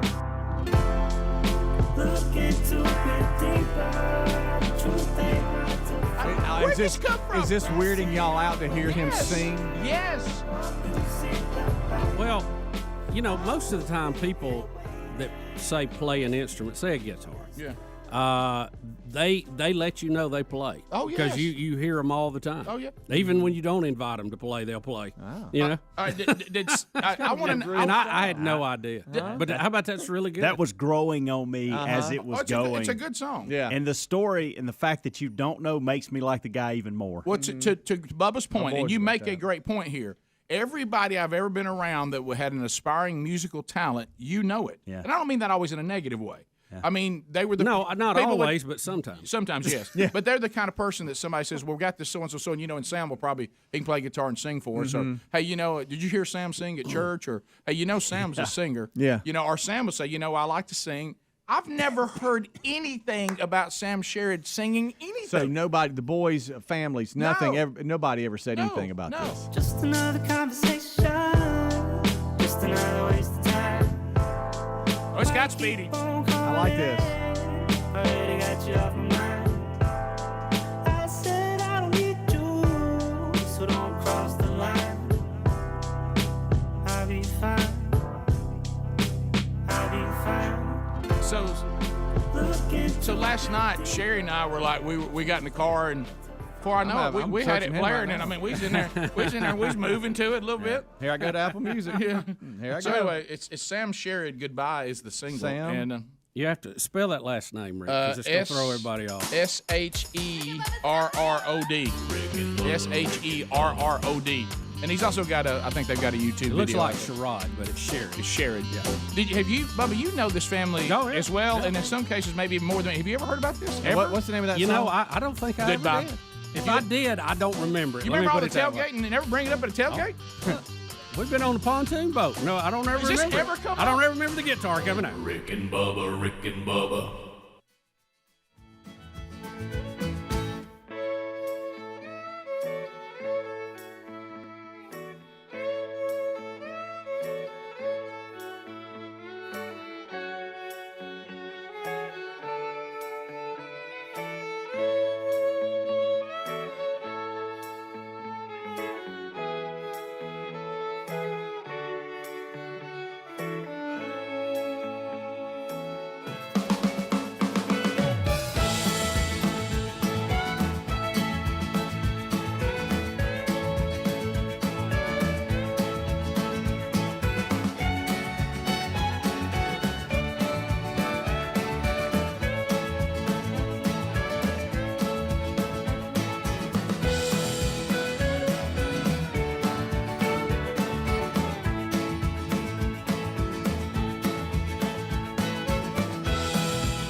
35 minutes past the hour of the Rick and Bubba Show. 866-WE-BE-BIG. SimplySafeBubba.com. Look, let's face it. Who knows what's ahead? Who knows what's ahead? Now more than ever, you like to be secure at your office, your home, your property, whatever the case may be, whatever you need to secure. You need a Simply Safe Bubba system right now. You can set this up yourself, and it's going to alert whatever is needed. It will alert police, fire, EMTs when you need them the most, straight to the door. It's got video verification, which helps law enforcement tremendously. So they rule out false alarms. Only $15 a month. You're monitored 24/7. No obligation, no hidden fees, and no dealing with sales teams, anything like that. All you do is put it in yourself. In about 45 minutes, you're set up and ready to go. They have a 60-day money-back guarantee, SimplySafeBubba.com. This is the answer. It started out as an answer for people who are living in rental properties. They weren't allowed to have security systems because the old way was so intrusive. But now you, no matter if you're renting or you're paying mortgage, it is available to you. SimplySafeBubba.com. Also a link at rickandbubba.com under the sponsors. Okay, Bubba, I don't feel as strange anymore because I now just got a text from Sam Sherrod. We just talked about one of his closest friends. They played sports together for years, and I'm going to read you the text that I just got from one of Sam's closest friends. None of us knew either. We were shocked when he told us he was going to Nashville to pursue a music career. It had never been mentioned. He never sang in the locker room. He never did anything. He said, if this makes you feel any better, we were all in the dark as much as you are. Those of us who know him even better than I did. Rick, you would think in a locker room you'd start a song up. People did that all the time. If I could sing, I can't even sing, and I sing.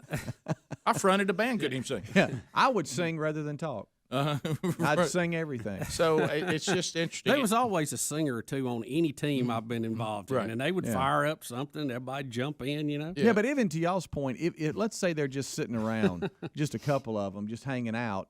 Somebody gets out the guitar or something, and he just starts singing, and none of that. Nobody. He never gave any inkling that he nobody can document it. And these are people, like I say, that didn't know him and spent more time with him than even I did. That's so crazy. Yeah, now I will say this, because you know how we always don't want anybody to run into anything like with comedians or whatever. I was a little bit surprised, to be honest, because I know him from a spiritual standpoint. You're going to see by the song that the E is there for explicit. The song is not nasty. That's there because in passing, he's being this frustrated guy that's tired of the way this woman's treating him. And he does use the S word. Wow. But you can hadn't been there. You can barely hear it. You mean Sherrod? It was not Sherrod. Do I wish it wasn't in there? Yes. Sure. Yes, I do. But do I know the young man? Unless there's I do. I know his family.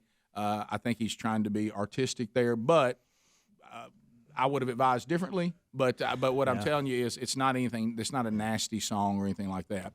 And if you're highly sensitive to something like that, the good news is in these days of these really, really overproduced songs, you can't really make out what he's saying anymore. I was going to say, I had to ask you. I couldn't even pick it up. But when you see that E, some of you are going to go, well, hey, Rick and Bubba pointed me some nasty song. It's not a nasty song, but it does have that word in it. And if you have a high sensitivity to that and you'd rather that not have that, just know that. I've always wondered what the requirements are to have the E, because I've listened to songs like Speedy has said and go, why is that on there? I know. But you said, it's probably there and I just don't hear it.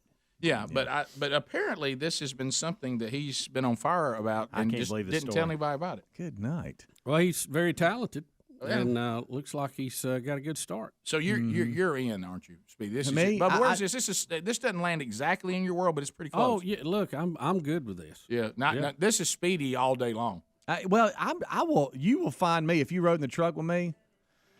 I wanted to step on Sam there. I'm all over the place. I won't land. Yeah, no, but this is in your area. Oh yeah. I like this. I like it. I can see me and Terry listening to this. Yeah. Hey, baby. Maybe it's on the speaker in the house while I'm just kind of. Yeah. I will admit, when I first heard it, I thought he was going to kind of stay here. I didn't know he'd go. This is when he gets me. You know, when he gets a little higher than I expected, and you would think he would sing like something in the locker room after a big win or something. You know, you'd sing something. I'd like to get Adler to say it. He's moving on, sweetie. What do you say?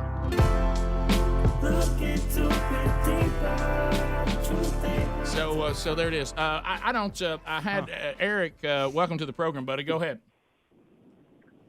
Yes, sir. I just wanted to vote for "Keep It" for the song. That's a smooth song, man. It is smooth. That's the word for it, isn't it? I could do without all that cussing, but it's. Yeah, I mean, I wish Sam had called me and said, "Hey, Rick, I know we've talked about stuff. I'm thinking about putting the S word in." I would say, "Sam, let's not do that." Yes, sir. Yeah, let's drop that. There's no need for that. But Greg said top shelf, whatever that. Yeah, I know. I know, Greg. This is not in the genre. Yeah, Greg said it's not his genre. Adler, what about you? He's thumbs up. Okay. Okay. Helmsy, you love it. Helmsy, yeah, I mean, it started the first of it. I thought, how am I going to like this? But that's not James. It's got me over here. What did you say? Speedy's all in. He likes that, Bubba. It definitely passes. Oh yeah, absolutely. Yeah. It's got that cool groove feel to it. You know. I will say this. Now, you know, I always lean to toe tapping music most of the time. I don't know. You're a toe tapper. I'm the same way, especially driving. I'm more rhythm sensitive than I am genre sensitive. You know, but there are times that I like to kick it back a little bit. You know, well, this is where you know how hearing you say that. My playlist is probably the most diverse monster in the room. No doubt. You know. Well, I'm with you guys because here's what I think. I think we have our categories that we say I probably prefer this style of music. Mm-hmm. Yeah. But then there's categories that are not our favorite. But if you give me a certain presentation from that category, that's be the one I'd pull out of that category. Right. You know, it's like that time I used to talk to people say, I don't like hard rock. Then I ask them, I go, do you like, I do a song by AC/DC, and they go, oh, I love that. Mm-hmm. And I go, well, I got news for you. Let me tell you what category that's in. Mm-hmm. So, you know, sometimes even in a genre that you don't really care for, there'll be a song or two out of that genre you like. Yeah. And for me to pull something out of this genre, for me, this kind of feel is would be one I'd pull out and go, I like it. You know, I'm hoping that somewhere along the line, Sam's going to release something that's more down the K-pop line. You know, yeah, I knew that. Here we go. Well, it sounds like he wants to. You know, when you hear I'm going to Nashville, you think, well, here goes another person. Yeah. And he's definitely trying something different. So I don't know. We'll see how it goes. The good news is now you can get your stuff out and let the people decide if they like you or not. So the video really looked good. It did. It did. You know, high quality. Of course, you know, I like it. Young Broderick had one comment to Sam when he saw the video. You don't have my number? Oh yeah, you're right. Let me tell you how I would have shot this. You know what I mean? Throw me a line bone. I tell you, the hours he's working, I don't know. He could get all the opportunities out there. I'm not sure he could take them. Hey, now speaking of Nashville, did I see a good friend of the show, Ty Jones, send something out that they're trying to get a Major League Baseball team to Nashville, and the new stadium would go right beside the Titan Stadium downtown? He's involved in that. That's big. That is big. I didn't see that. Yeah, is this a new franchise or moving a franchise? It's the Nashville Stars. I think they want to get one, however they can get it. Yeah, okay. But he's on a committee and all this kind of. Anyway, he just sent it out, and I was like, wow, I didn't realize that. But they've got the drawings of what the stadium would look like right beside Titan Stadium now. What is it, Nissan Stadium? What's it now? I don't know what it was. It used to be Arkadelphia Stadium, but now I don't know what it's called, what sponsor it is. Is it Nissan? It'd be right beside that. Boy, the walkover bridge would go right to it. Yeah. Oh, that would be cool. Yeah. I mean, Nashville's a cool city. And like center field is open, and so you can see downtown. You can hit it in the water, like in San Diego. Now you got me interested on which team's going to move or what are they going to do here? I thought it was. Well, here I go. I just need to stop. Go. I'm just asking questions. I am reckless right now. You are all over the world. Absolutely reckless. I apologize for that. Well, just join in. Everybody else is this morning. Yeah, why not? I am just. That's on me. But here's the thing. There are Major League Baseball teams that they've got a terrible experience and nobody cares about their team. You know, take one of those and put them in a city kind of like when the Oilers came to Nashville, and then you'll get a huge excitement and get some electricity and get something going. Mm-hmm. If I was a franchise that couldn't get anybody to buy tickets, it just couldn't get anything going on, and say, man, let's take our franchise somewhere where people be excited about it. Right. But I'd be trying to make that happen as soon as possible. Yeah. So, but I didn't know Jones was involved. Yeah, he's on like the advisory board and all that. So anyway, he just announced it on his social media, and some of the pictures he sent out and stuff was pretty cool. We'll be back. Your phone calls are next. Gary Palmer, Congressman, was at the top of the hour. We'll talk about the impeachment process with him yesterday and what does the future look like. But when we come back, we take your phone calls. Murdoch's taking them now at 866-WE-BE-BIG. Rick and Bubba, Rick and Bubba.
10 minutes to the top of the hour, the Rick and Bubba Show. Here we go, 866-WE-BE-BIG. Let's talk to the people. Erico 212. Let's start with Steve out of Nashville, Tennessee. I just brought you guys up. Lines are available. Murdoch can get you up here ready to go. So, Steve, you got 30 seconds, my friend. What's on your mind today? Go right ahead. Good morning, gentlemen. Hey, buddy. You brought up a neat topic this morning that's been on my mind. I've been listening to you guys for several years, and I always hear the bed music that you come in and out of, and you always pick songs that I either think, gosh, that's a great song, I hadn't thought about it in a while, or you hear a song and I think, gosh, I had never heard that, what is it? Have you guys ever thought about making just a Rick and Bubba, either Spotify or a Prime playlist that people can just subscribe to just to...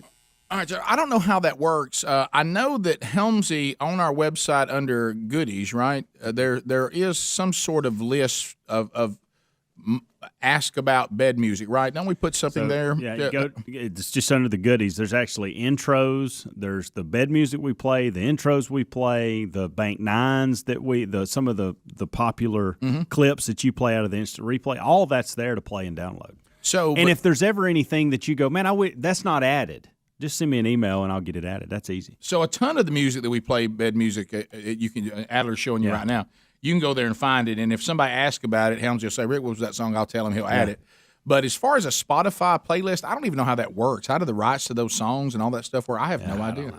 Yeah, but it's something to think about. I appreciate that. But you can go to Goodies and see a lot of the things that we play and what they're titled and or get it for yourself, all that there at no charge. Let's go to Jesse out of Georgia. Jesse, welcome to Rick and Bubba. 30 seconds, go. Good morning. Hey, buddy. I don't follow Alabama high school football that much. I do follow Georgia high school football, and Vestavia Hills just got a great coach.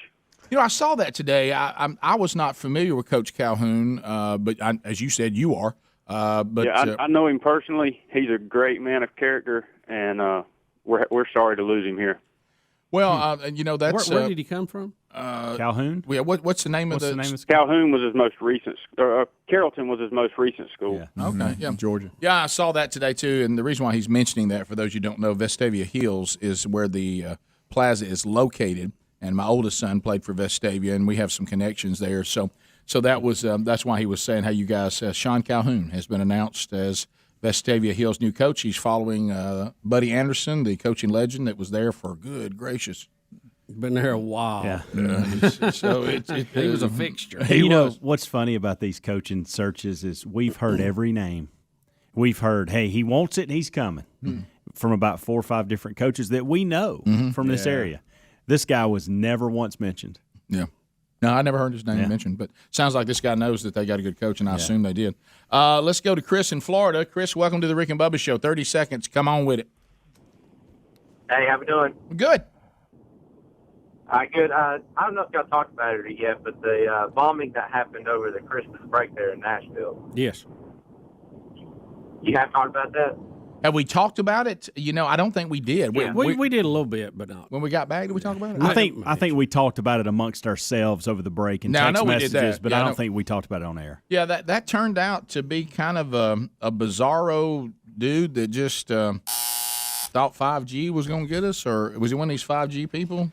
That was one of the stories we heard, that he was one of these people freaked out by 5G and wanted to, I guess, try to stop some of the implementation of that by setting off a bomb close to the AT&T building, and it did damage the building and some service that they were supplying in the southeast for a while. Did you hear that? We had that voice thing counting it down, and they started playing Downtown by Petula Clark and all that. It was really bizarre, really bizarro. To the phones we go. Caroline in Huntsville, 100.3 The River. Caroline, how you doing? Hey, guys. I'm doing great. How are y'all? We're fantastic. I just wanted to remind Helmsy that I did create a Spotify playlist of all of your bed music. Really? Okay. Yeah, so if you go to Spotify, what are you looking for? So what are you looking for if you go to Spotify and want to get... Type in you just type in Rick and Bubba, and it's all of the bed music that I could find. Now, there's a couple of songs that were pretty difficult to find, especially some of the... Hey, yeah, she's listening. Send me a link to that, and we'll see if we can't put it somewhere. Yeah, okay. Well, thank you for doing that, Caroline. That's awesome. So it sounds like... I do know when you've created, like I've created playlists. Speedy talked about his playlist this morning, different ones. There is a share option. So I guess that's what she's talking about, is you can just build your own and share it. You know, I've never built a playlist. That surprised you? It doesn't. Okay. It doesn't. Yeah, I haven't either. Mac in South Carolina. Mac, 30 seconds. Go ahead. Hey, this is Matt, South Carolina. What's up, guys? I just want to know if you heard about this social credit scoring.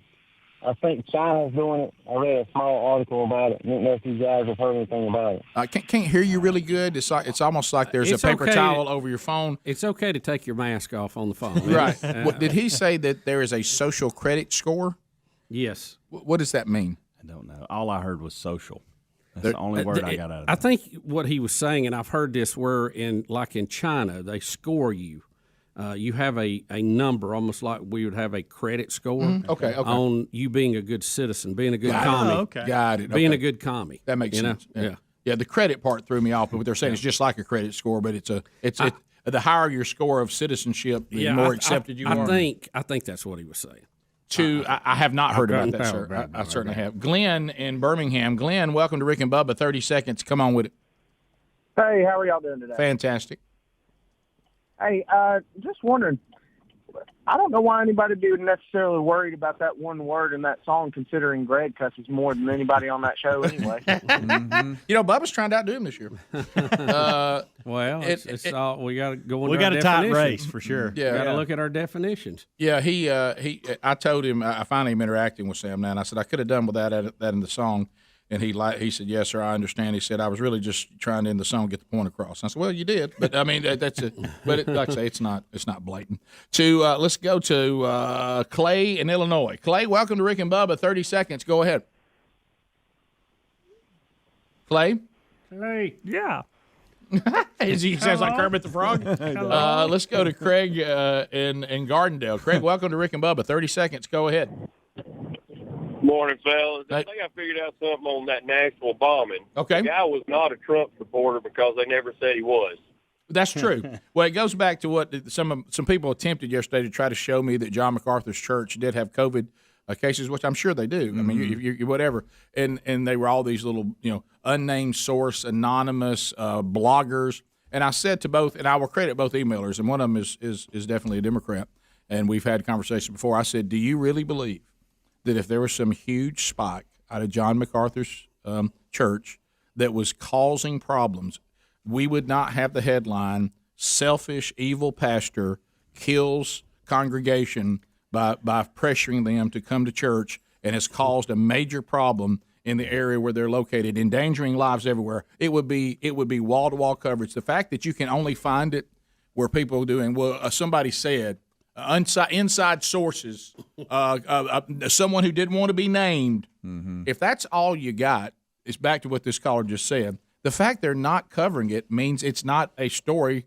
that is of any consequence. Right. And because to the caller's point, if it's a Trump supporter, you will know. Yes. If it's somebody who is a Christian that's doing something that everybody thinks is evil, not only will the liberal media be on this person like John MacArthur, the liberal church will be on John MacArthur. I mean, it would be wall to wall, blogs and unnamed and anonymous. That shows there's not much going on. And I'm not saying he doesn't have people that are sick. Of course he does. But not any more than anybody else. Top of the hour, Gary Palmer will be with us. Rick and Bubba, Rick and Bubba.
Rick and Bubba Show, 866-WE-BE-BIG is our number.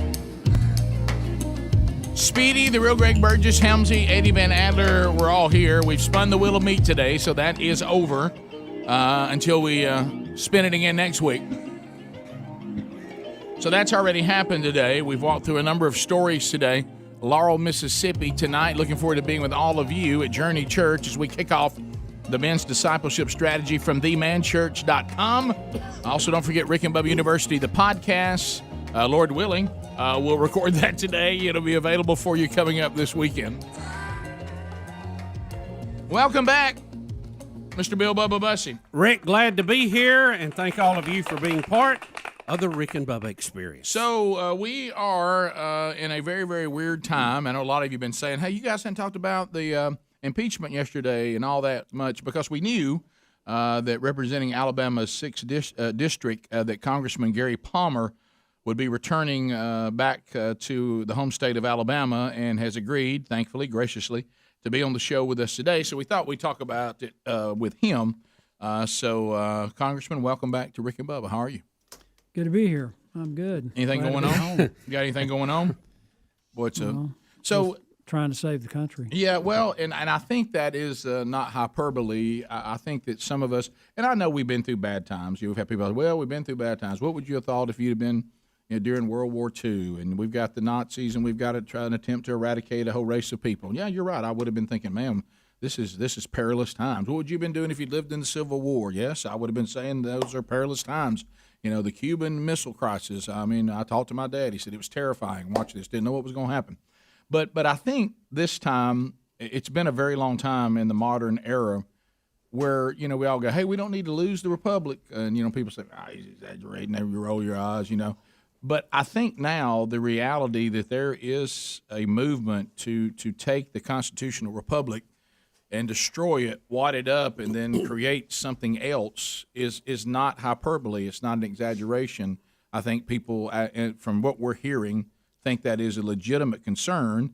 And what can be kind of scary is I think they're getting to the point that they're willing to do whatever they think they need to do to keep that from happening, because they're starting to think that they have no recourse through the normal channels. That's what we're hearing.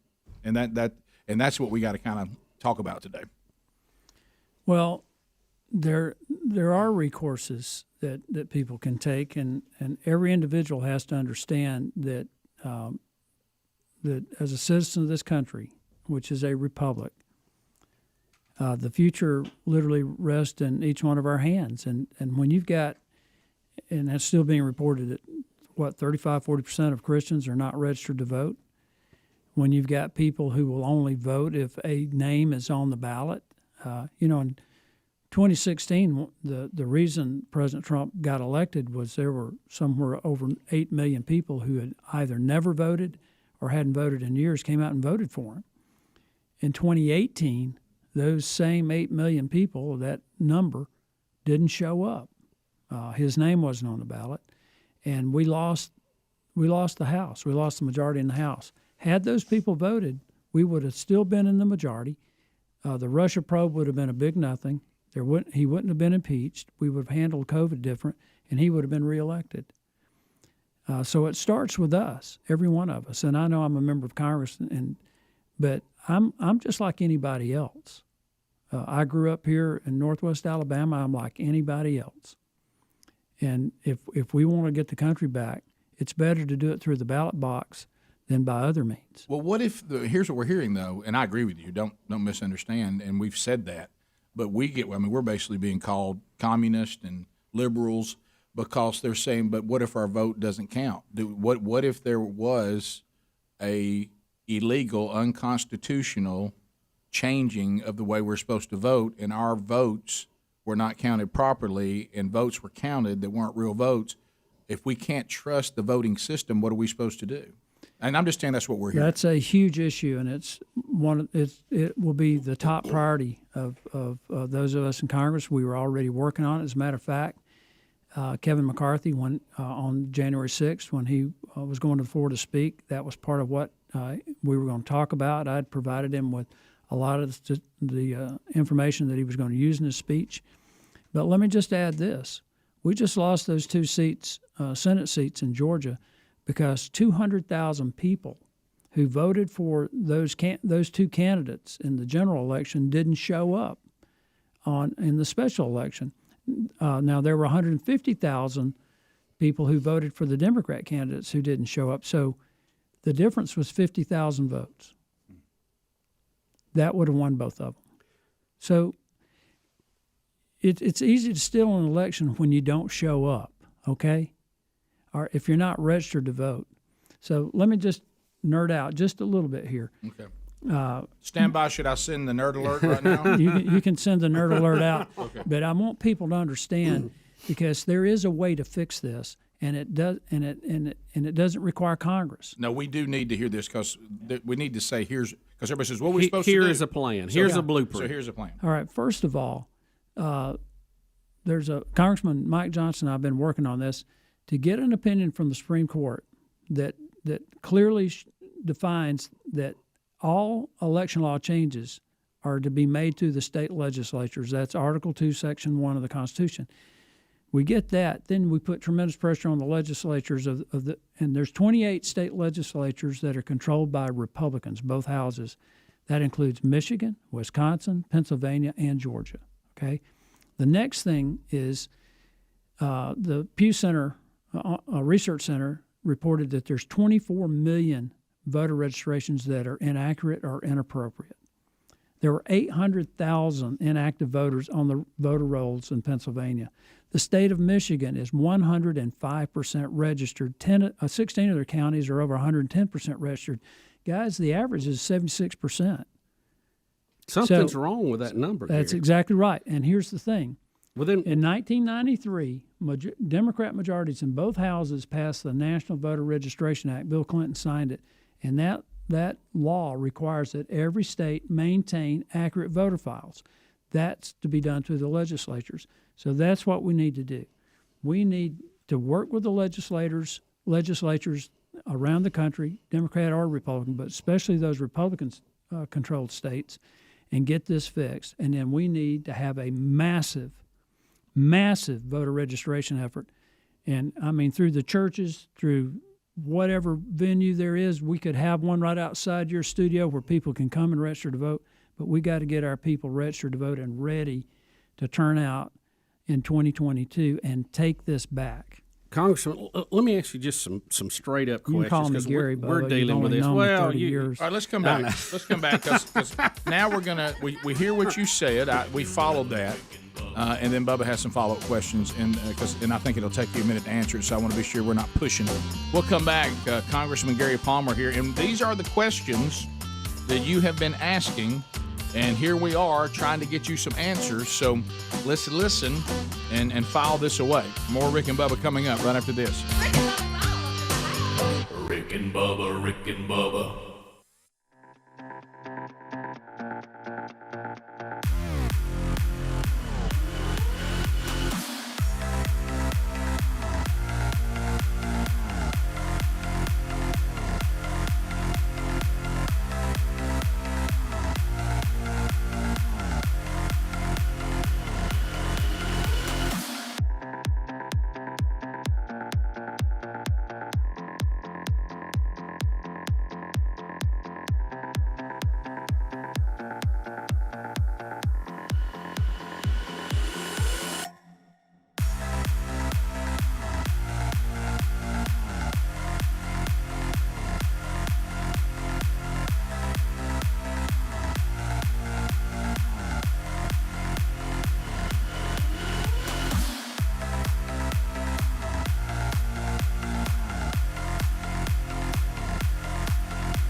20 minutes past the hour. The Rick and Bubba Show. We're back. Congressman Gary Palmer is with us.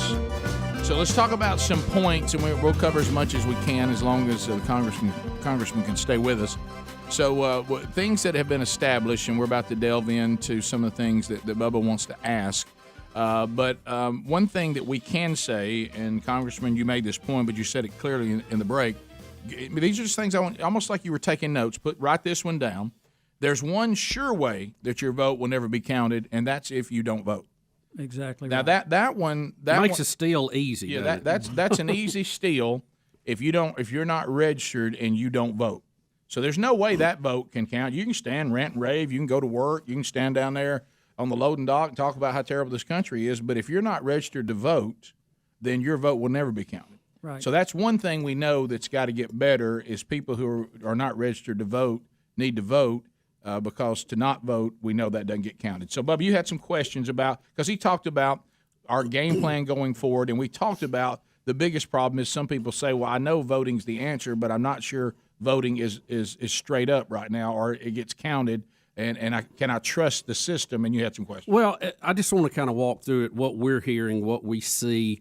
The states who changed their election laws to be much more open under the guise of it would be safer with COVID. We had all this mail out, mail in, it's just ballots everywhere. It looks to me like that was done illegally, and it doesn't match what the Constitution says. Is that fair? No, that's not just fair. It's exactly right, Bubba, and that's the whole point of what Congressman Mike Johnson and I have been trying to do with the brief that we had written. And that happened not just in Pennsylvania and Georgia. It happened in North Carolina. We think it may have happened in Texas. Those are states that Trump won.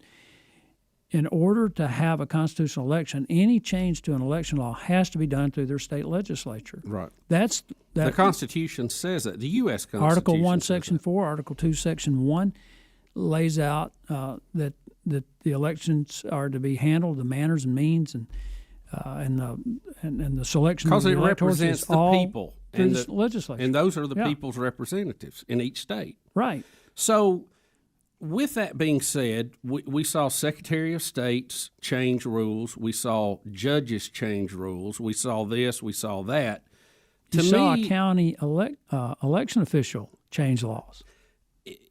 If they did that, how was that allowed to stand? Why did a judge somewhere go, this is not constitutional?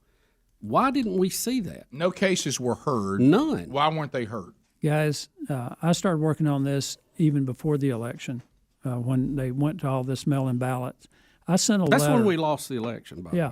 Yeah. I sent a letter that was co-signed by Jamie Comer of Kentucky, ranking member on oversight, and Jody Heiss, congressman from Georgia, who's the ranking member on the Government Operations Subcommittee, sent a letter to the Postmaster General requesting that every mail ballot have a legible postmarked date. I remember that. And I got a response back saying that's exactly what they were going to do, went into great detail. I sent that to the White House and said, this is what you need to be focused on, because under federal law, all election materials are required to be preserved for 22 months.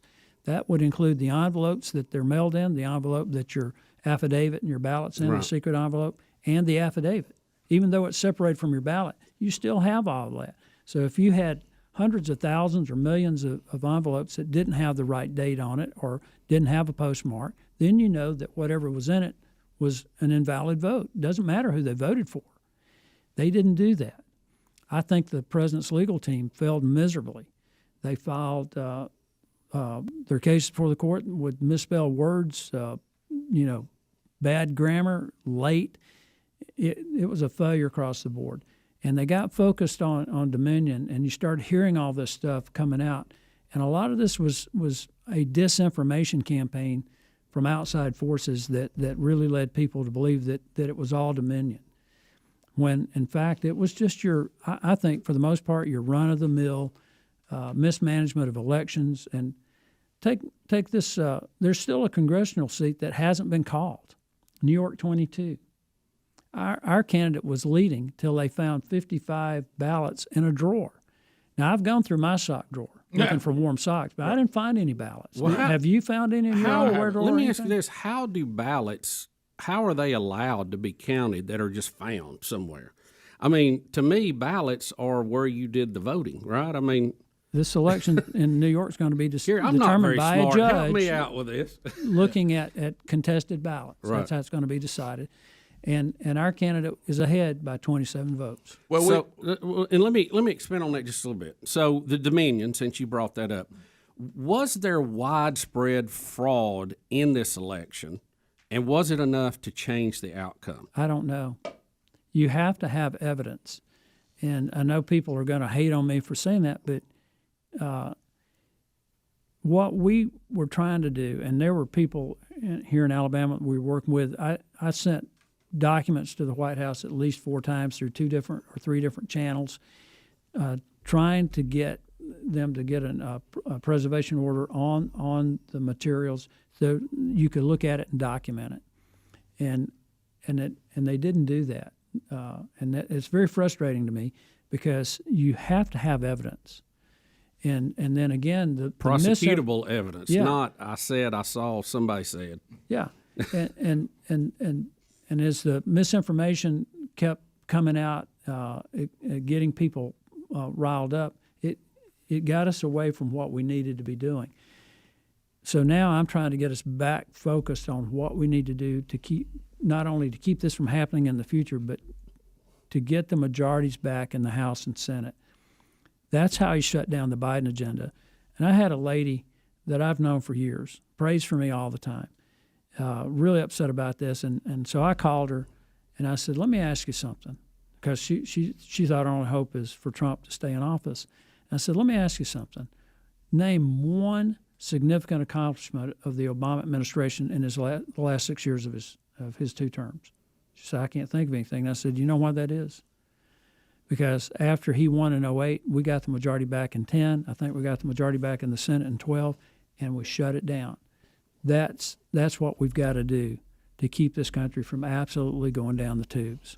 Gary, let me, on the Dominion thing one more time, and then we'll move forward. Do you feel like that is a secure system, and is there checks and balances in that process? And why did Texas say we don't want that system? Because I don't think it's a secure system. I do think there's some checks and balances in it, but most people who are voting don't know what that is. When you vote using Dominion, you should be getting some kind of paper receipt or something that shows that you voted, and it's supposed to produce a paper ballot that would match the number. That would match the number of votes cast. That is secured. And I think anytime you engage technology, you run some risk. And I don't know what all those risks are. But let me tell you guys, when you think, well, this is impossible to do, Florida is a shining example of doing it the right way. They had a debacle in 2000. Their legislature fixed it, and their election ran like clockwork. And I want to tell you, there were a record number of absentee ballots cast in Florida, massive numbers of mail-in votes. They all were received on Election Day. They all got counted on Election Day, and they were all reported on Election Day. That's what we need to do. Yeah, but if you meet in opposition to these states, for people who don't want it to be that way because they're not sure they can win these elections straight up, that's what we have to look. But it sounds like you were saying that even when we went to try to have those cases heard, we didn't do a very good. When I say we, if you thought there was fraud, the Trump administration did not do a great job in presenting the case in a way that it would have been heard. I think that there were mistakes made up and down the line. And part of the problem was, guys, is that the law firm that Trump initially hired, there was so much pressure from their clients, they had to pull out. And one of the lawyers that was working with Trump just recently in the last week or two had to resign as a partner in the firm. Wow. I mean, there's a crackdown going on. Yeah, we'll be right back. Rick and Bubba, Rick and Bubba.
the gravy, please.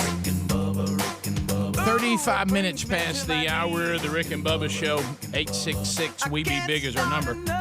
Hey, how about this? Is your automobile no longer covered by a warranty? If the answer is yes, Rick, well, you know if something goes wrong with that automobile, who's going to be paying for that, right? That's going to be you.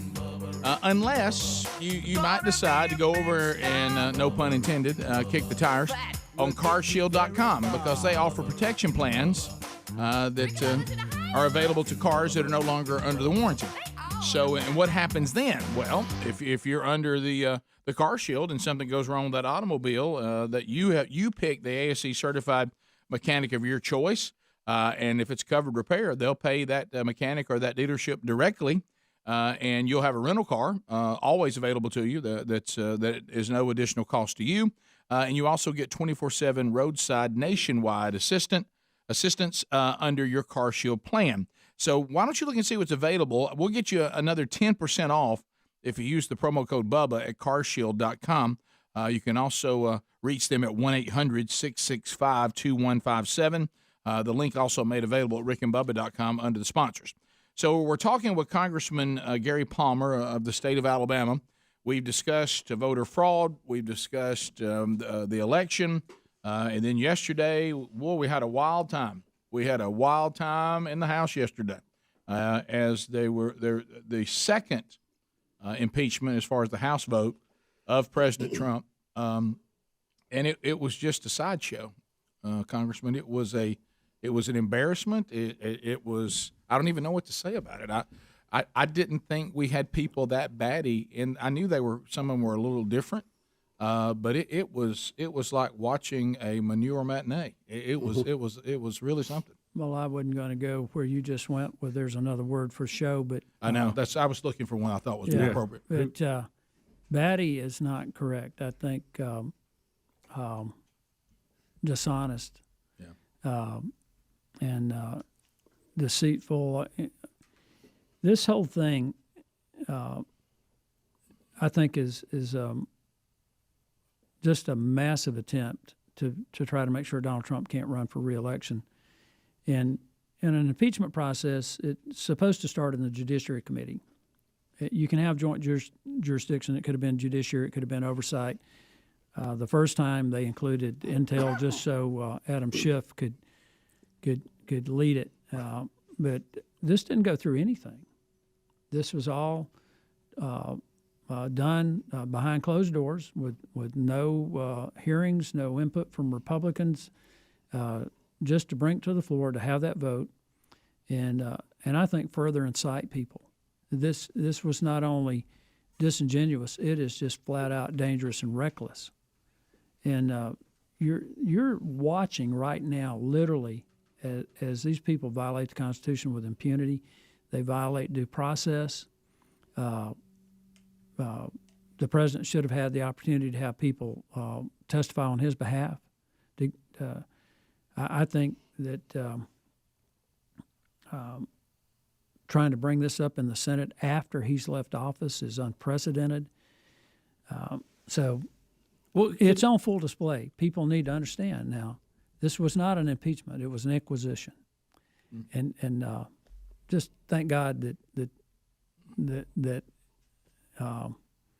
there are some people who are willing to talk about it honestly and openly about what's really going on. Are you surprised at the 10 Republicans who voted with them? No. I listen, when it comes to my colleagues, I want them to vote their conscience. That's what I do. And, I've taken some hard votes that some of my fellow Republicans didn't see things the way I did. I started out that way. And that's what your listeners need to understand is that most of our folks are trying to make a conscientious decision. And I don't agree with the 10 who voted the way they did. Some of those people are my friends. I literally texted one of them to see if he had intended to vote that way. And he said he did. Up? He said he did. But that doesn't accomplish anything. That's what I understand. And the thing, I was explaining to one guy yesterday, I said, look, I don't care what you think about the president. It's about the process. And if we get to a point where we get so frustrated with any individual that we're willing to set the Constitution aside or set these parameters aside. I don't care what crime you've committed. In our system of law and order, you get representation. You get your day in court. You get due process. There's a presumption of innocence. You get the opportunity to make your case. We don't want that in this country. Then we'll get to where we're having inquisitions all across the board if we don't.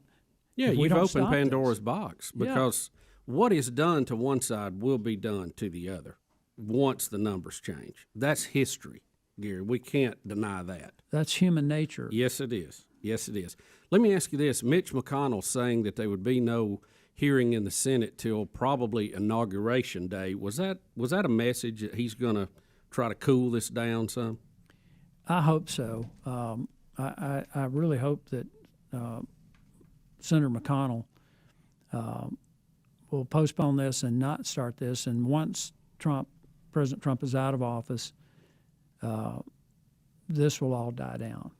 But I think the Democrats are not going to let up. And you know the old saying, the devil always overplays her hand. Oh, yes.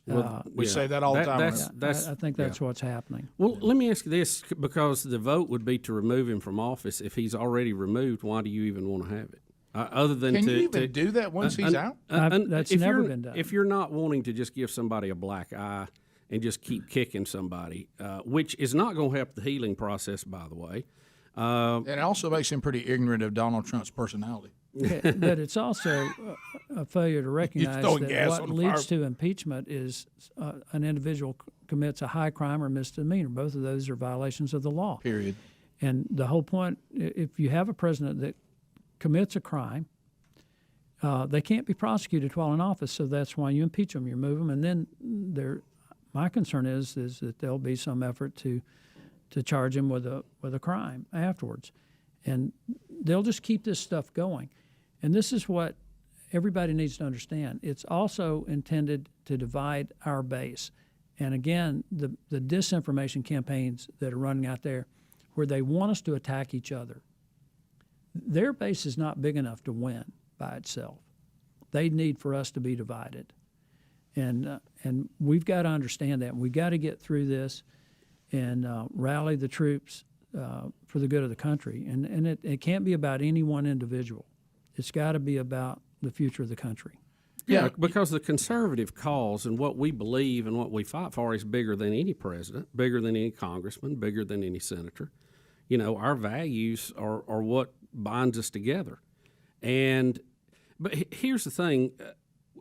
If you vote to remove a guy who's already gone, I mean, will the Supreme Court have to get involved with that? I mean, who referees an out of control nuclear reaction in Congress? Well, the Chief Justice of the Supreme Court will preside over the Senate in the hearing. So, yeah, that's going to go somewhere.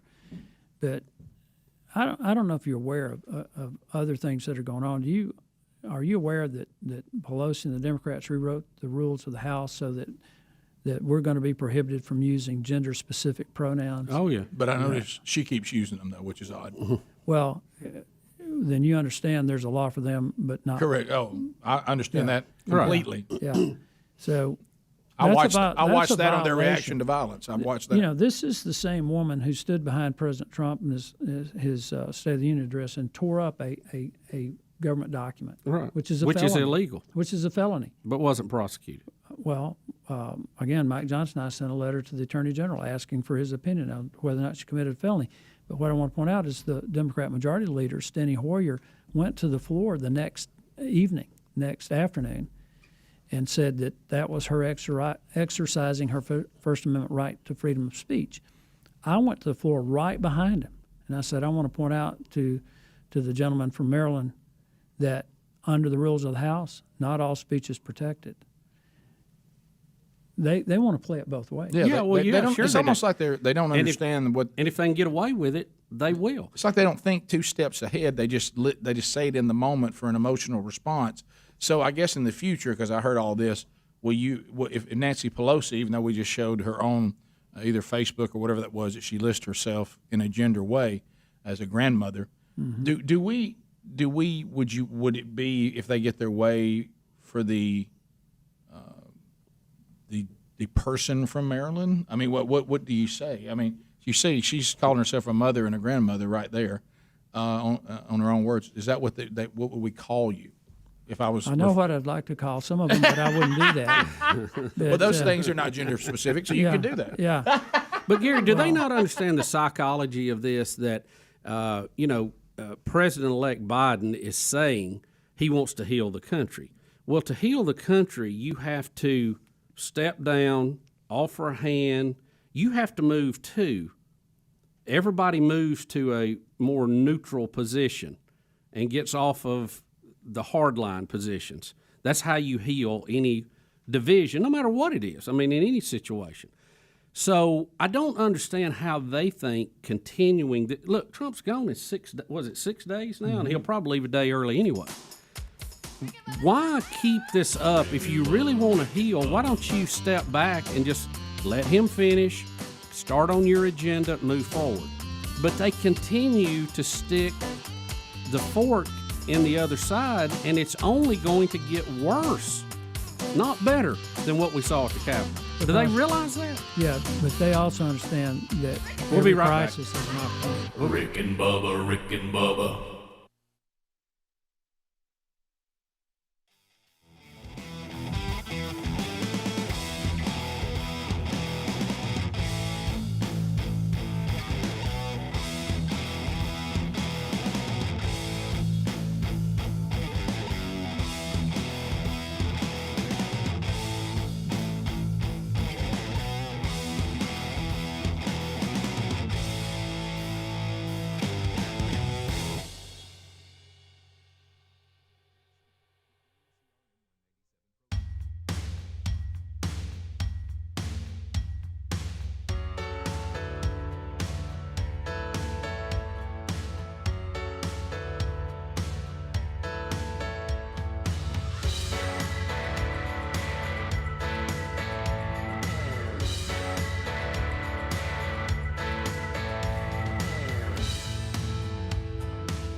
Gary Palmer, Congressman, is with us. We're walking through all the things. I'm getting some good emails, people saying, hey, this is helping today, which hurts Bubba and me, our feelings a little bit, because some of this stuff we've been saying, and it does. I know you want a different source. I got it. Somebody who may know what they're talking about. And somebody really can. Yeah, and Congressman Palmer does, and I can speak on this with authority, does know the Constitution, does know the history of this country quite well, and how the government was designed to work. And I will say on that note, this thing with Mike Pence, and we've said it, I don't hear as much rhetoric about it, so I think people are finally going, well, yeah, you're right, that is right. But I have to ask this question. I know you can't get in the mind of President Trump, and I'm not asking you to. If you want to give an opinion or not, you don't have to. Why did President Trump think that Mike Pence could do something that constitutionally Mike Pence knew he couldn't do and put him in that position? Because there were people on Trump's legal team telling him that. Okay. And clearly, just read Clause 4 of the 12th Amendment. It lays it out. The vice president's role in presiding over a joint session of the House and Senate for the purpose of counting and certifying the electoral votes on the state is literally ceremonial. There is no provision that allows him to decide to not accept the certifications that are duly presented to the House. And he asked the question, have these been duly presented and from the states, and the clerk reads what the state sends. That was all he could do.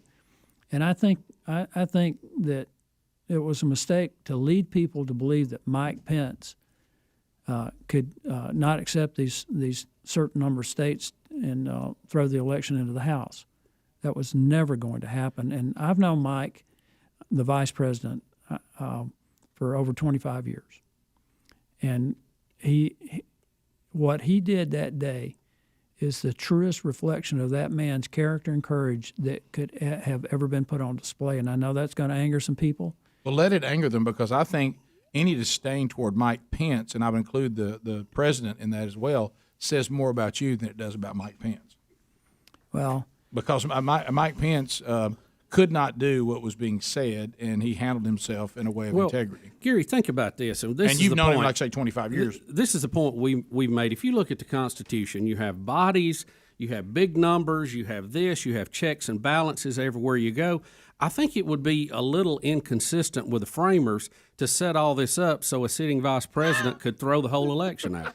I mean, it doesn't really wash with what else we have in place, right? I know you guys are really young, but in 1960 it was widely known that the election in Illinois was stolen, and that's how John F. Kennedy went into office. And there was a Republican commission to look into it.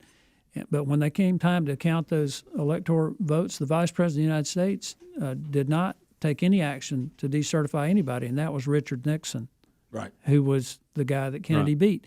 And in 2000, with all the questions about Florida, the Vice President did not attempt to decertify Florida. That was Al Gore. So, you know to why your they point, if this were constitutional, it would have been used a long time ago.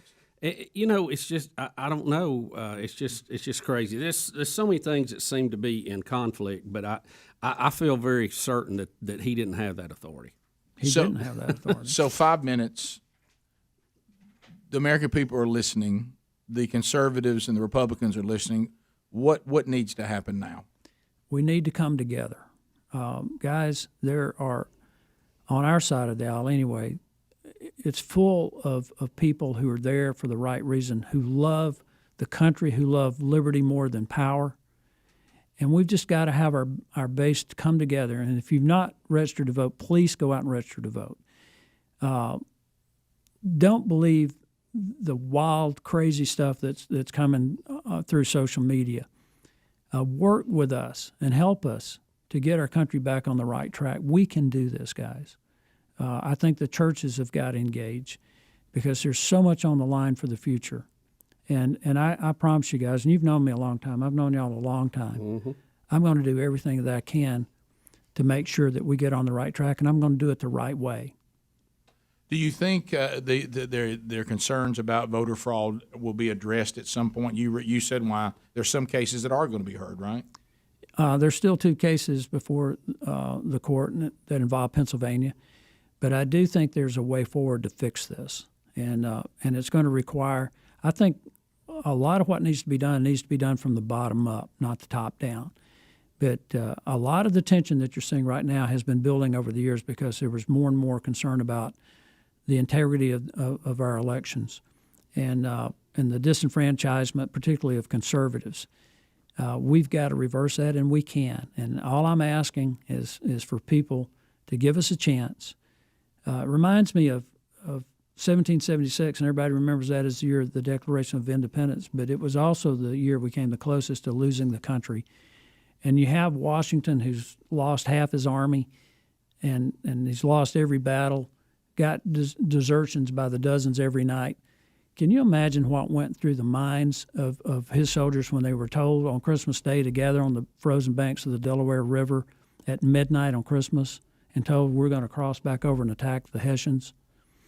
They had to be thinking, I've done all I can do. I've lost friends in battle for disease. 2,100 of my colleagues whose enlistments expired were sleeping in warm beds. But when the order came, every one of them got back in the boat. We need people to get back in the boat, guys.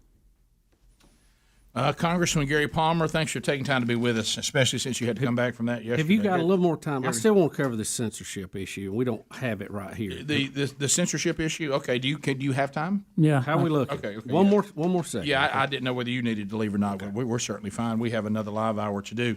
Also, we'll get into some of this conversation today with Graham Allen, who will be with us, and he's running into this censorship situation that we're going to talk about when we come back, and he's living it firsthand, and we're going into a bizarre world, and in his case, where the government is trying to tell him what kind of T-shirts he can have. I mean, it literally is. And that gets into our next segment on the censorship, which helps us with the next segment, and but that's coming up this weekend on the podcast too. And I know a lot of you are emailing. We'll look at some of this too, but the censorship thing is very real. The cancel culture is very real. And Congressman Palmer has agreed to stay with us a little bit longer, so we'll come back and we'll discuss that on the other side. If you're leaving us right now, catch it on the podcast archives today, or however you get all the Rick and Bubba content. You ever wondered how to do that? Well, go to rickandbubba.com. All the different ways to get all of the Rick and Bubba content, all 5 hours every day. There's multiple ways to do it, and they're available to you there at rickandbubba, spell out the word and.com. We'll be right back. Rick and Bubba, Rick and Bubba.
6, we be big. Speedy, the real Greg Burgess, Helmsy, Eddie Van Adler, the gang's all here for an hour. And we'll wrap things up from the live show today after this hour. Some of you have more to come today. Congressman Gary Palmer is our guest, representing Alabama's 6th district. Welcome back, Bill Bubba Bussey. Rick, glad to be here, and thank all of you for sharing a little time with us each and every day. All right, so we're in Congressman overtime. Yep. We've walked through all the major stories. If you're just now joining us, you need to go back and catch this conversation. You can do that in our podcast archives or our YouTube archives. Either will do. But, Bubba, you had one more thing you want to discuss with the Congressman before we go. And, Gary, thanks for answering the hard questions. These are questions that but they got to be answered. Being posed to us, and I think you've been very honest and open and trying to explain the way it is from where you're sitting at.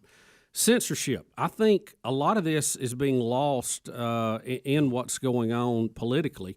But I think a bigger issue long-term is the censorship issue. Social media has been given special protection in our country. We've heard a lot about Section 230. And a lot of people are involved in social media. A lot of people get their news from social media. Their lives are around social media. And these guys are now censoring the President of the United States, and they've justified it by saying, hey, he's calling for violence. But yet they let the Ayatollah go. I could give you a page list long of other people who have called for violence and are still calling for violence today. And they let that go without even giving it a second look. It's clear they have now become in the business of they want to stifle free speech and promote their agenda. How can we let, and it's literally a handful of people with bad haircuts and strange piercings who are now the absolute gatekeepers on our free speech. How is this allowed to happen? And what can we do to change that? Look, nobody wants insurrection to happen. We don't want police officers killed at the Capitol. We don't want them at the White House. We don't want them at Best Buy. Okay? But how do we balance free speech with this, and how are we going to get on top of this thing with social media? That is a huge issue, and Devin Nunes brought up some points yesterday. We were in our committee meeting yesterday and pointed out that just on Gmail, he's got thousands of people on his Gmail list, and that he uses to communicate with them, that it also is used for fundraising. And Gmail was directing thousands of those into people's spam folders. And people may not realize that, but the people who run Gmail can direct the legitimate messages that you're getting into your spam folder. And they control our whole life now, Gary. Well, from our iPhones right on down. Yeah, well, Facebook. I got rid of my personal Facebook page because at the end of the day, I can honestly say, and maybe this I should be ashamed of this, but I can honestly say that I don't have 5,000 close friends. Right, okay? I don't either. So, and the friends that I do have, like you guys, when I want to talk to you, I call you.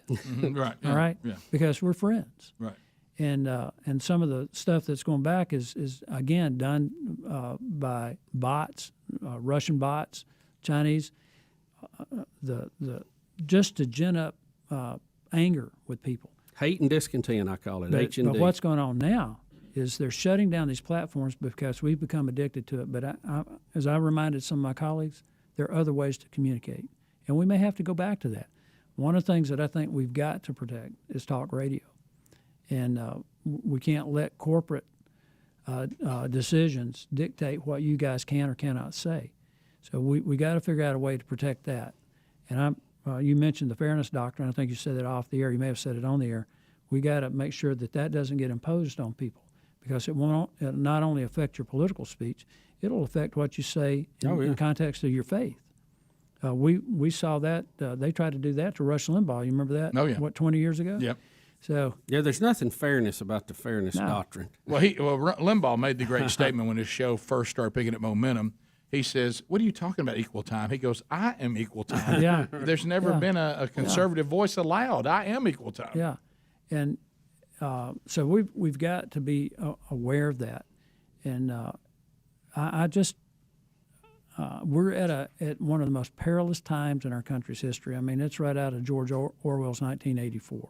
Yeah. And when Biden talks about uniting the country, one of the things that he'll push is single payer health care.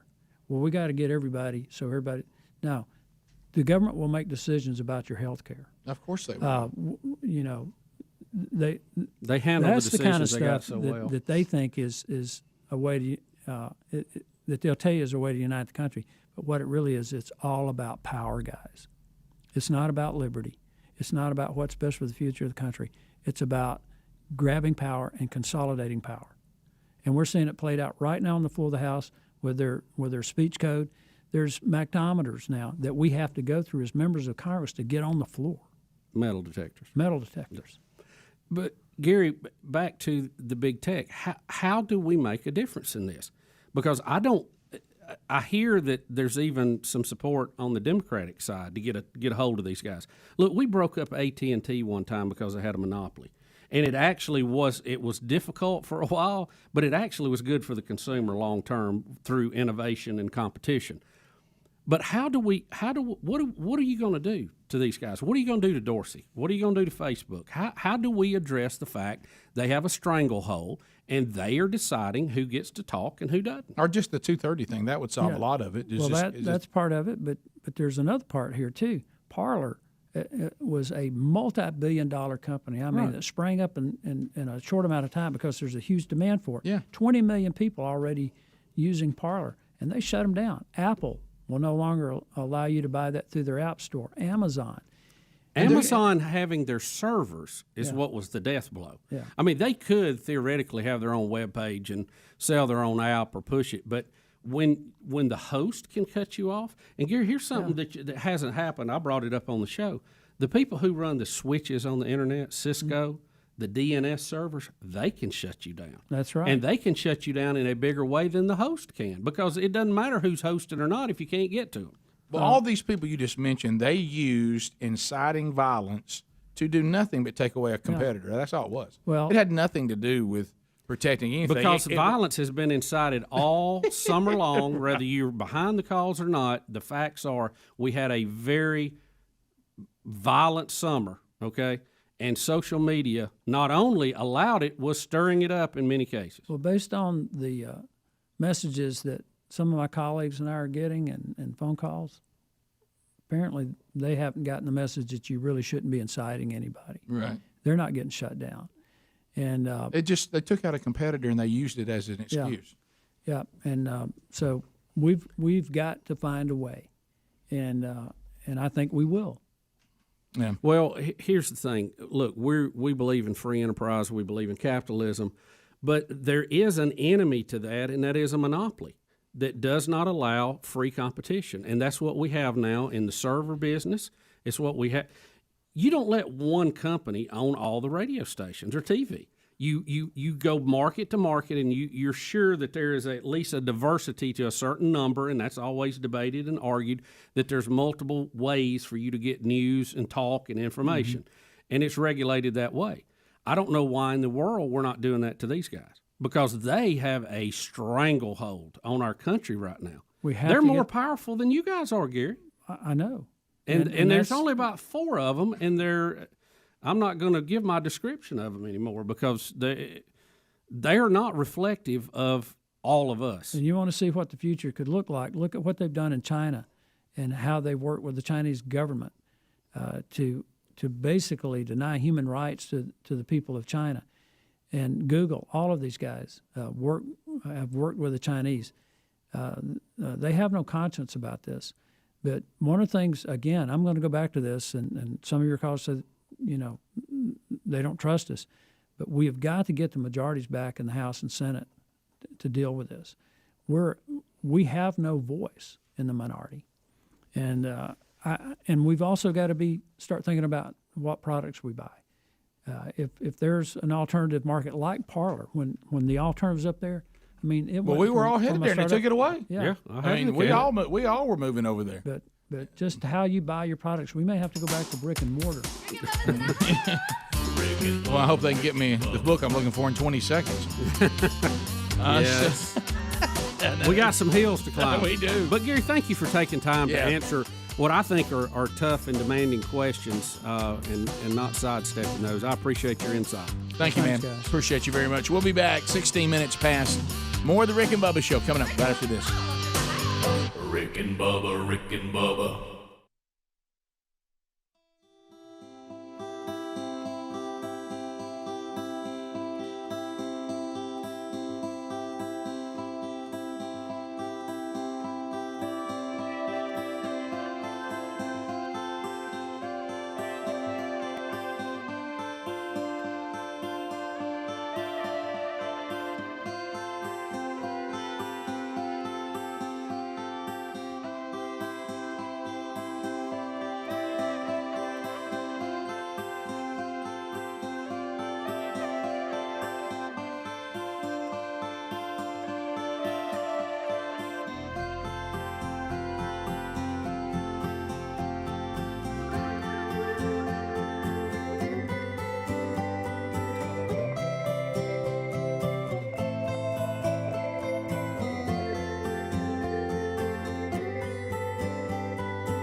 22 minutes now past the hour, so we'll take your phone calls coming up here shortly at 866-WE-BE-BIG.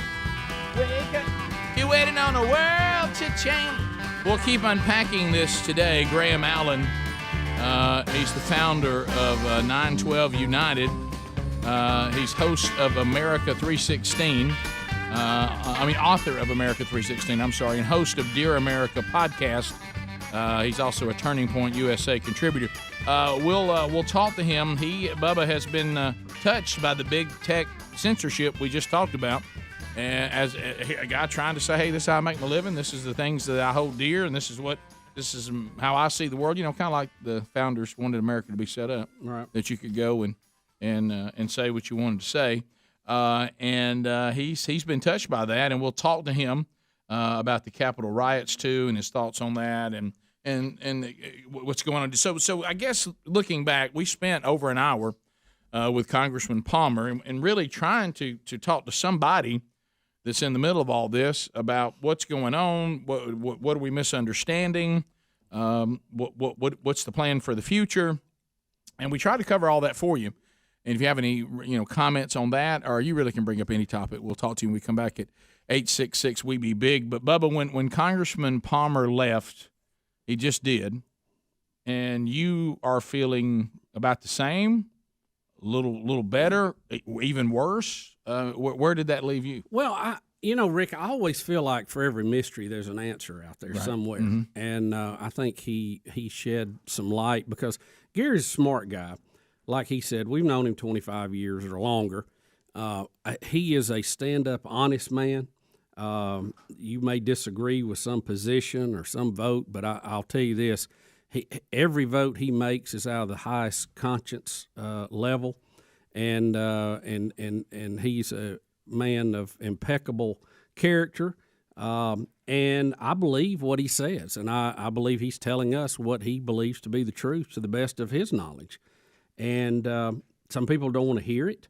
Some people have their own mind made up, and that's their right to do so. But I'm interested in the truth, and I think we got a lot of that. And we went on a little long, and I apologize for that. But I think the fact that he was in the Congress, in the Capitol building when the riots went on, and yesterday, and he was there yesterday during impeachment.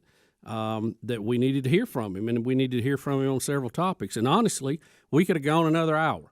I got other topics I want to talk about. So, but I appreciate his time, and I appreciate him coming on here and speaking candid. And, he always tells us when he comes on, he said, ask me anything you want to ask. There's nothing off limits. So that's what we did. Well, here's where I think there's an issue, and I don't know how many of these people are here. So we unpack all that, and I get from an emailer, I'll never vote again.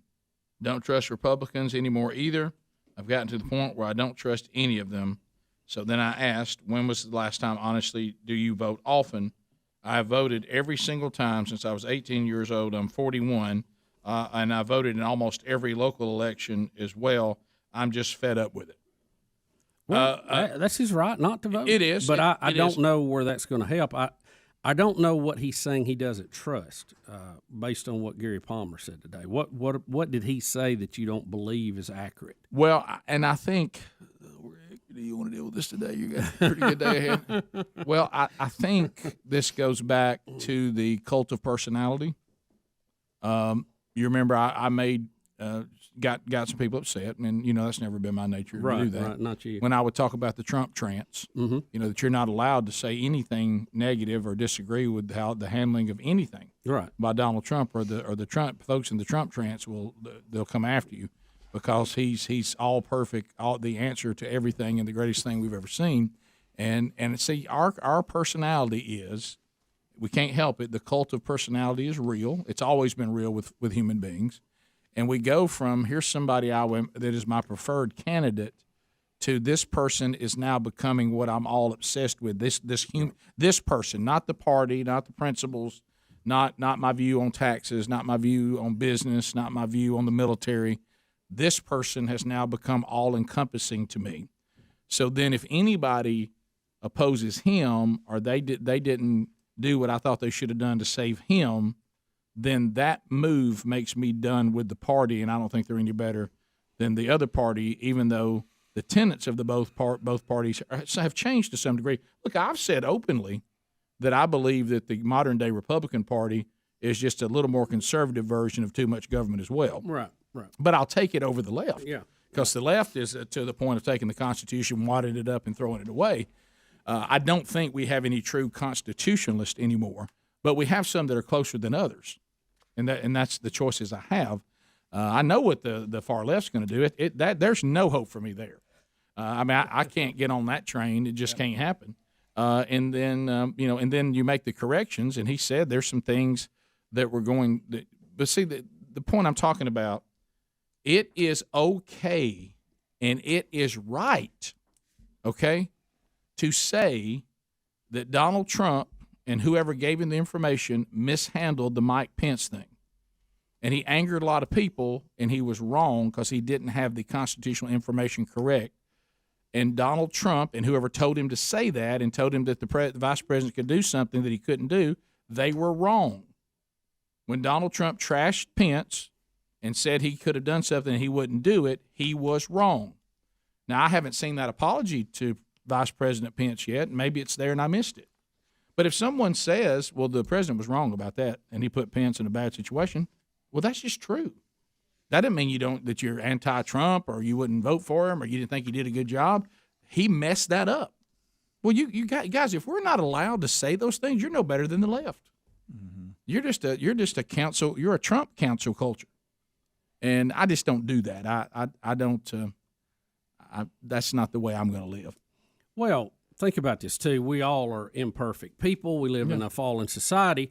The chances of any of us being 100% is that'd be a big nay. It's impossible. Right. So you're going to make mistakes. You're going to do things you wish you'd have done different. I certainly have, and it's and fine probably to still say will. that. Yeah. But I mean, y'all are all my friends, and I, at time to time, probably thought everybody in here handled something wrong, and y'all probably thought I've handled something wrong. But you know But it doesn't mean that you write them off. And if the person who thought you handled it wrong shows you that you were wrong, how about owning it?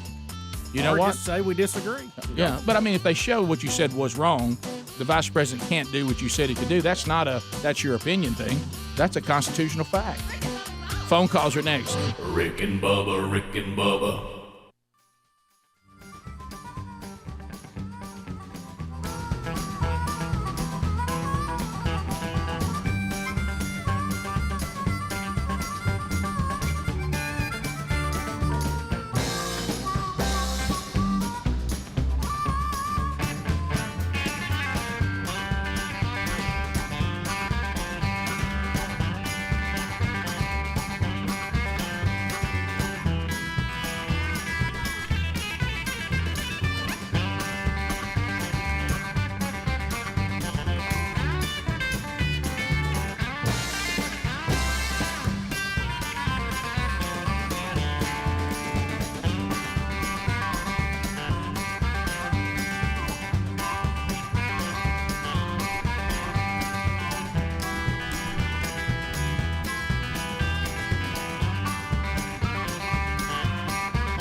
Phone calls on any topic at 866-WE-BE-BIG. It's 35 minutes now if you're going anywhere past the hour.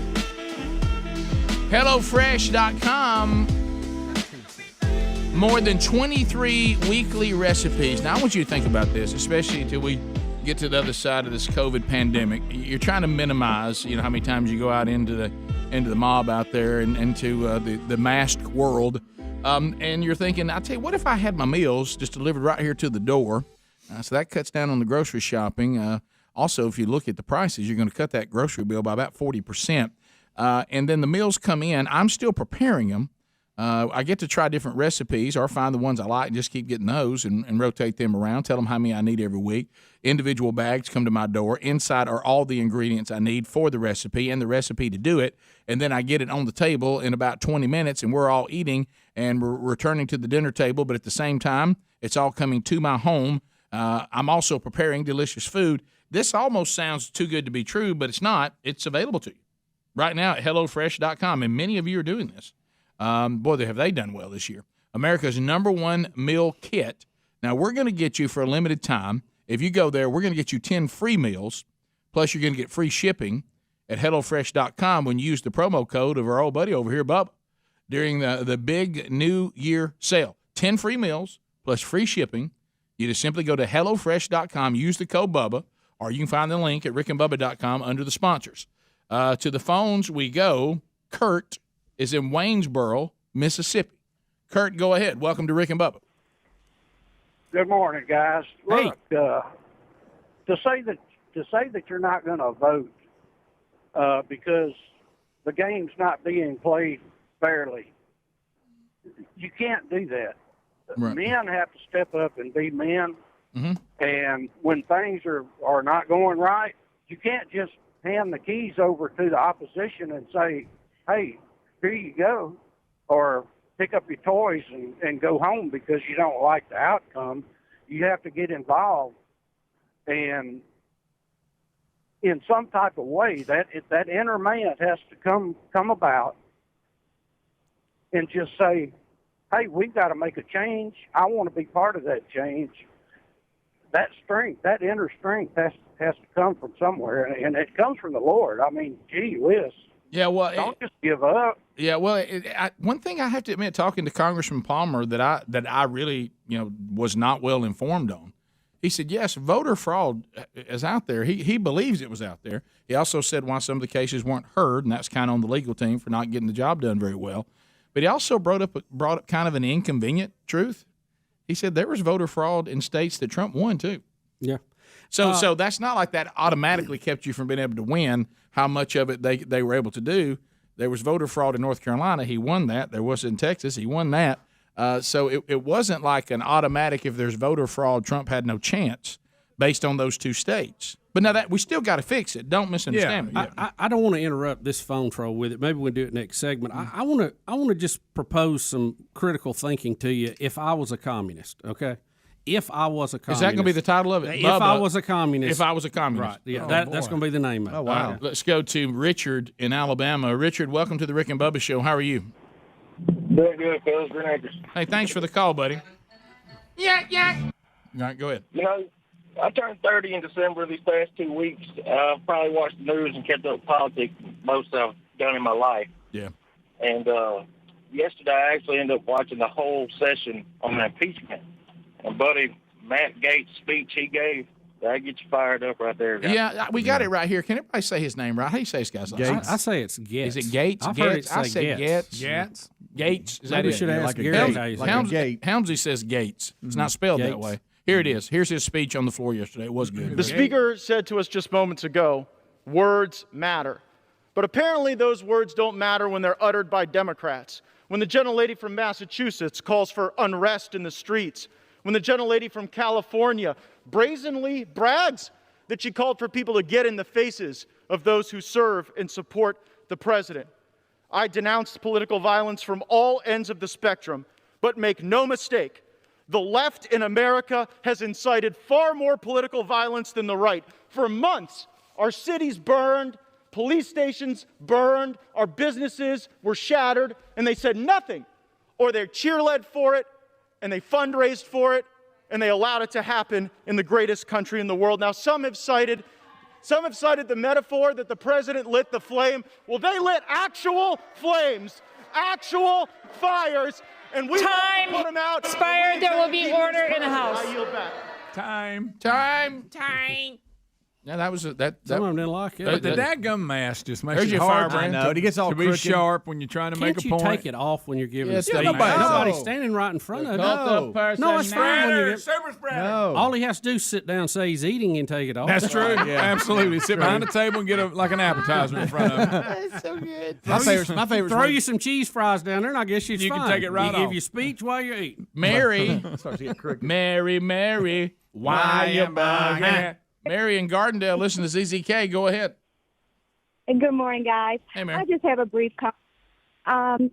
I want to make a suggestion to your listeners that as people who are Christian and believe in the Constitution, that we buy copies of the Bible and the Constitution, Bill of Rights, and Declaration of Independence to give our children, that they give our grandchildren, so that one day when Nancy Pelosi shreds the Constitution like she shredded the State of the Union speech and takes God out of our country, they can see what this country was truly founded on.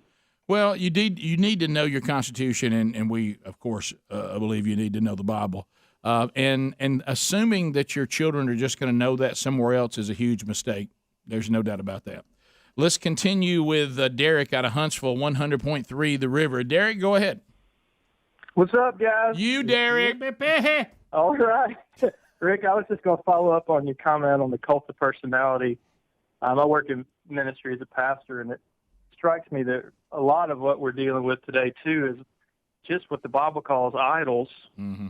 you know, and we're really idolizing these leaders and putting them in a place that only God deserves. And sometimes it's good to just step back and remember that he's got it under control. And I know you guys know this, but two books that are particularly helpful for me is one called Jesus Outside the Lines and A Gentle Answer by a guy named Scott Sauls out of Nashville. It's really great about digging into the heart. So anyway, I appreciate you guys. Thanks, man. Hey, Love y'all. send me an email with those two books. I'd appreciate that. Okay. Y'all take care, guys. Thanks for what you do. You too, man. Let's go to North Alabama. John standing by. John, welcome to the program. How are you? I'm well. And we need you back in Nashville, Rick and Bubba. No doubt. So, no doubt. My understanding is that Pence was not asked to overturn the college, but to ask the state legislatures of 4 states to reevaluate their votes. Am I off base on this? Yes. Yeah, John. Yes. When they go to that proceeding, he is the presiding officer. He's not a dictator. He makes sure everything follow the rules of that committee. And look, it is fine. It is, and this is another thing that just burns me up. People say, well, you were a treasonous caucus because you voted against it. The process of what they were doing is in the Constitution. That is the legal process. It is fine for someone to question the votes from a state. It was done 4 years earlier, guys. Just she was on the other foot. Correct. Okay? For them to bring it up, to have debate about it, and vote on it. The process played out. It worked. The vote was to accept it. Case closed. And there's That's it. nothing Pence can do about that. That's right. Pence can't overrule them. He's the presiding officer. He's not the dictator and not the king. Yeah, I actually. And if you wanted to go to those legislative bodies and ask them to reevaluate it, you got to do that long before the results are provided to Congress. And I think that was already being done. I think Trump was lobbying. He invited a lot of them to the White House. I heard Gates himself, the guy we just heard from. I heard him himself on Fox News preparing everyone. The vice president, I mean, I hate to break it down to something like this. He's going to take a piece of paper and walk it over to another person. That's all he can do. And you know, he kind of said that kind of like, I don't know what y'all think is going to happen here. But he can't go in there and do anything about this. But again, think about what my example, with all the checks and balances and the hundreds of people that are involved in each one of them, would the framers set it up so one sitting vice president could have overturned the whole election? Or even do what John's talking about. He doesn't have that power. It just doesn't make sense. 15 he didn't have the authority. 15 minutes to the top of the hour. 866 We Be Big is our number. More phone calls standing by as we wrap up the hour and spend some time with you as the Rick and Bubba Show continues. Rick and Bubba, Rick and Bubba.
culture who are patriot waving, love America.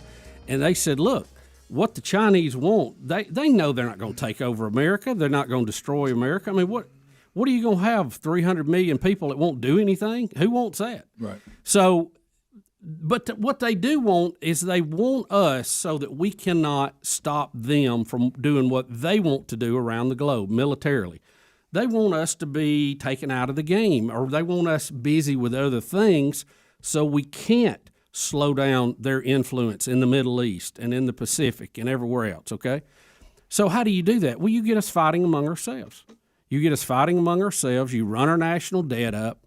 You get it so we can't do the research and development we need to do. And the best way to do that is keep us fighting among ourselves. Yep. That's what I would want if I was a Chi-Com sitting over in China somewhere. Okay, I'll go Chi-Com. I'm picturing you Chinese. So this is called if Bubba was a communist. Yeah, he's Chinese. Currently, he's Chinese. Then trying to picture. Are you Chinese right now? First off, I want the U.S. so that they're not a player on the big stage. Oh, yeah. Second, I want to help out my little brothers and sisters, the socialists, who want to be communists in our country. I want to help prop them up. Well, how do I do that? Well, I have to tear down. I have to defeat the other side that's trying to stop them. Defeat the other side. Well, how are you going to defeat the other side? You're gonna come in here and convince 75 million people that they shouldn't love freedom and free speech and capitalism and the way we live in middle class America, that we shouldn't love that. How you gonna do? Well, you can't do that. We're not gonna buy that. But what can you do? You get us fighting among ourselves so that we have no political power, so that the left, who is still a minority in their thinking, the socialist, can move right in, take power, do things the way that they want to do. And they're not going to oppose China because that's their big sister. Think about it. Think about if you were the opposition to the United States, how would you attack us when you can't beat us militarily? That's exactly how you would do it. That's exactly what they're doing. Gary Palmer was very clear on that. Disinformation. They know we love social media. They know we love movies. They're feeding us all this crap to keep us fighting among ourselves. And when you say, I'm voting, we'll break, you're not helping. You're playing right into what a communist sitting in China wants you to do. What are they saying? What were they when you did wrong? What are they saying? Huh? They're not going to. No, I'm not ever going to vote people again. Yeah. They're trying to divide us. And look, it's your right if you don't want to vote. It's your right if you don't want to vote. It is your right if you don't want to vote, yeah. But if you split, like Gary said, if you split the Republican Party, there is no opposition now to the left. None. That's right. I heard the quote, 80% would go with us. Then you lose by 25% because we lost by about 5% this time. Those numbers don't work. It just doesn't work. Guys, think about it. Think about the bigger picture, the big picture. Not the fact that you've had your feelings hurt, not the fact that you think you got screwed on this deal. Understand that. I feel the same. I got it. But there is a bigger issue in play here, and we got to be smart enough or we're going to be taken over by these people. Be smart. Don't buy into it. There it is. If Bubba was a communist. If I was a communist, that's what I would do to all of y'all. This week he was from China. Next week. And some of you have been calling me one, so there you go. Do you still have the same look if you were from China? Or, what are we looking like? Well, probably not. Buddha. Okay. Let's go back. Let's go to this. What we're saying, guys, we came on the air, okay, and this is where the riots got it. Y'all got to. We got to call some nuts. We came on the air and simply began to say that we don't think storming the Capitol was the right thing to do. That's all we said. That's it. Didn't say we didn't think lawlessness. Okay, Bubba. Yeah. We didn't have people saying, "Well, I just kind of disagree with that." That was fine. You might even convince me, if you want to try to make one. But now y'all sold out. Y'all took y'all ain't nothing but a bunch of libs. Libs. Worried about your sponsor. That was one. What's 10 minutes? Do you think the Chi-Coms would love it if we were in an all-out civil war over politics? Absolutely. Who wins that? Who really wins that? Ask those that tried it before. Neither side. A lot of dead people. Neither side won that. A lot of dead folk. We weren't much of a union for a while during we were repairing it. It weakened, and the Confederacy didn't win at all. Got left with nothing, just a weaker position. A lot of men in this country were killed, and it was senseless Senseless. It accomplished nothing. The people who won, quote unquote, Abraham Lincoln, did he win that? No, he got a pumpkin ball in the head. Oh, my goodness. Okay? Here goes. Oh, my goodness. Here It's it comes. true. Somebody do something. Hey, you go by how it long- ended for him, you're right. How long did he get to celebrate that win? I wish I wasn't. Not in here. long. He didn't even get through one play. Sherman, Grant, they were alcoholics. They had demons chasing them. They were, 1 foot in the grave half the time anyway. Nobody won that. Here he Nobody goes. won that. Here he goes. Can you do anything? In a minute, he's going to talk about why you would run around with a flag that represents a loss. Yeah. This is coming next. That's next. I know. Boy, Bubba, you just don't care at all about them emails. You don't care at all. I mean, you would kind of think it was funny if somebody was like a Bama fan, but they only ran around with a shooter flag. I know. I mean, you'd be kind of like, that don't make any sense. But, I mean, carry around a flag when you win something. Guys, just think about who gains. Here's Whitworth. If we turn Here it comes. He's not done. No, if we turn on ourselves, who gains? That tank ain't empty. No, he's chewing the bottom lip. Who I see him. gains? That's all Nobody I'm saying. gains. I'm saying just ask that question. Be assistant coach, Greg. I've been jumping in there a little bit now. When Bubba's making a point, you got assistant coach in the background. Nobody wins. Greg, pull me back on side. I'm your get back coach. I'm saying this out of love. Fucking ball in. Yeah, right to the back of the head. Well, Right behind the ear. the Constitution didn't win. It was shredded during the war. Shredded like a paper. It was. I love assistant coach. The favorite. Steps back and he chimes in. With It's never directly. It's No, off he's him. off back. Say He's some off more. mic every Grant time. and Sherman, they had a great personal life. Look them up. Nice life. Pretty much hit rock bottom. That bottle was drinking them. That's right. Turn it up. People, got people in our family won't even buy an engine named after them. Yeah, that's right. That's right. So just think about it. Well, the point's valid. Use your brain. Got to build it up, not tear it down. That's not. Hey, that's not talking down anybody. I'm just saying, listen to my heart. Yeah, well, you want to work on your voice being heard, not say, "Well, my answer to my voice not being heard is not to speak at all." Yeah, I mean I'm out. It's better than that. I have no voice, so I'm gonna check out of the game. Nobody's listening to me, so I'm gonna stop talking. Keep on talking. Find a way for somebody to hear you. Top of the hour. Thank you for being with us. It's always been a blast. Now, for some of you, the way you hear the show, whatever order, you may have more. But we thank you for being with us on the Rick and Bubba Show. Rick and Bubba, Rick and Bubba. Hey, thank you for watching Rick and Bubba live on our YouTube channel. We're here live every Monday through Friday. Be sure to subscribe and hit the little bell for notifications.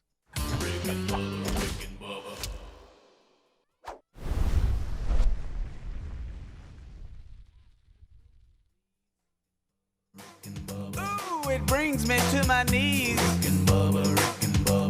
I can't start another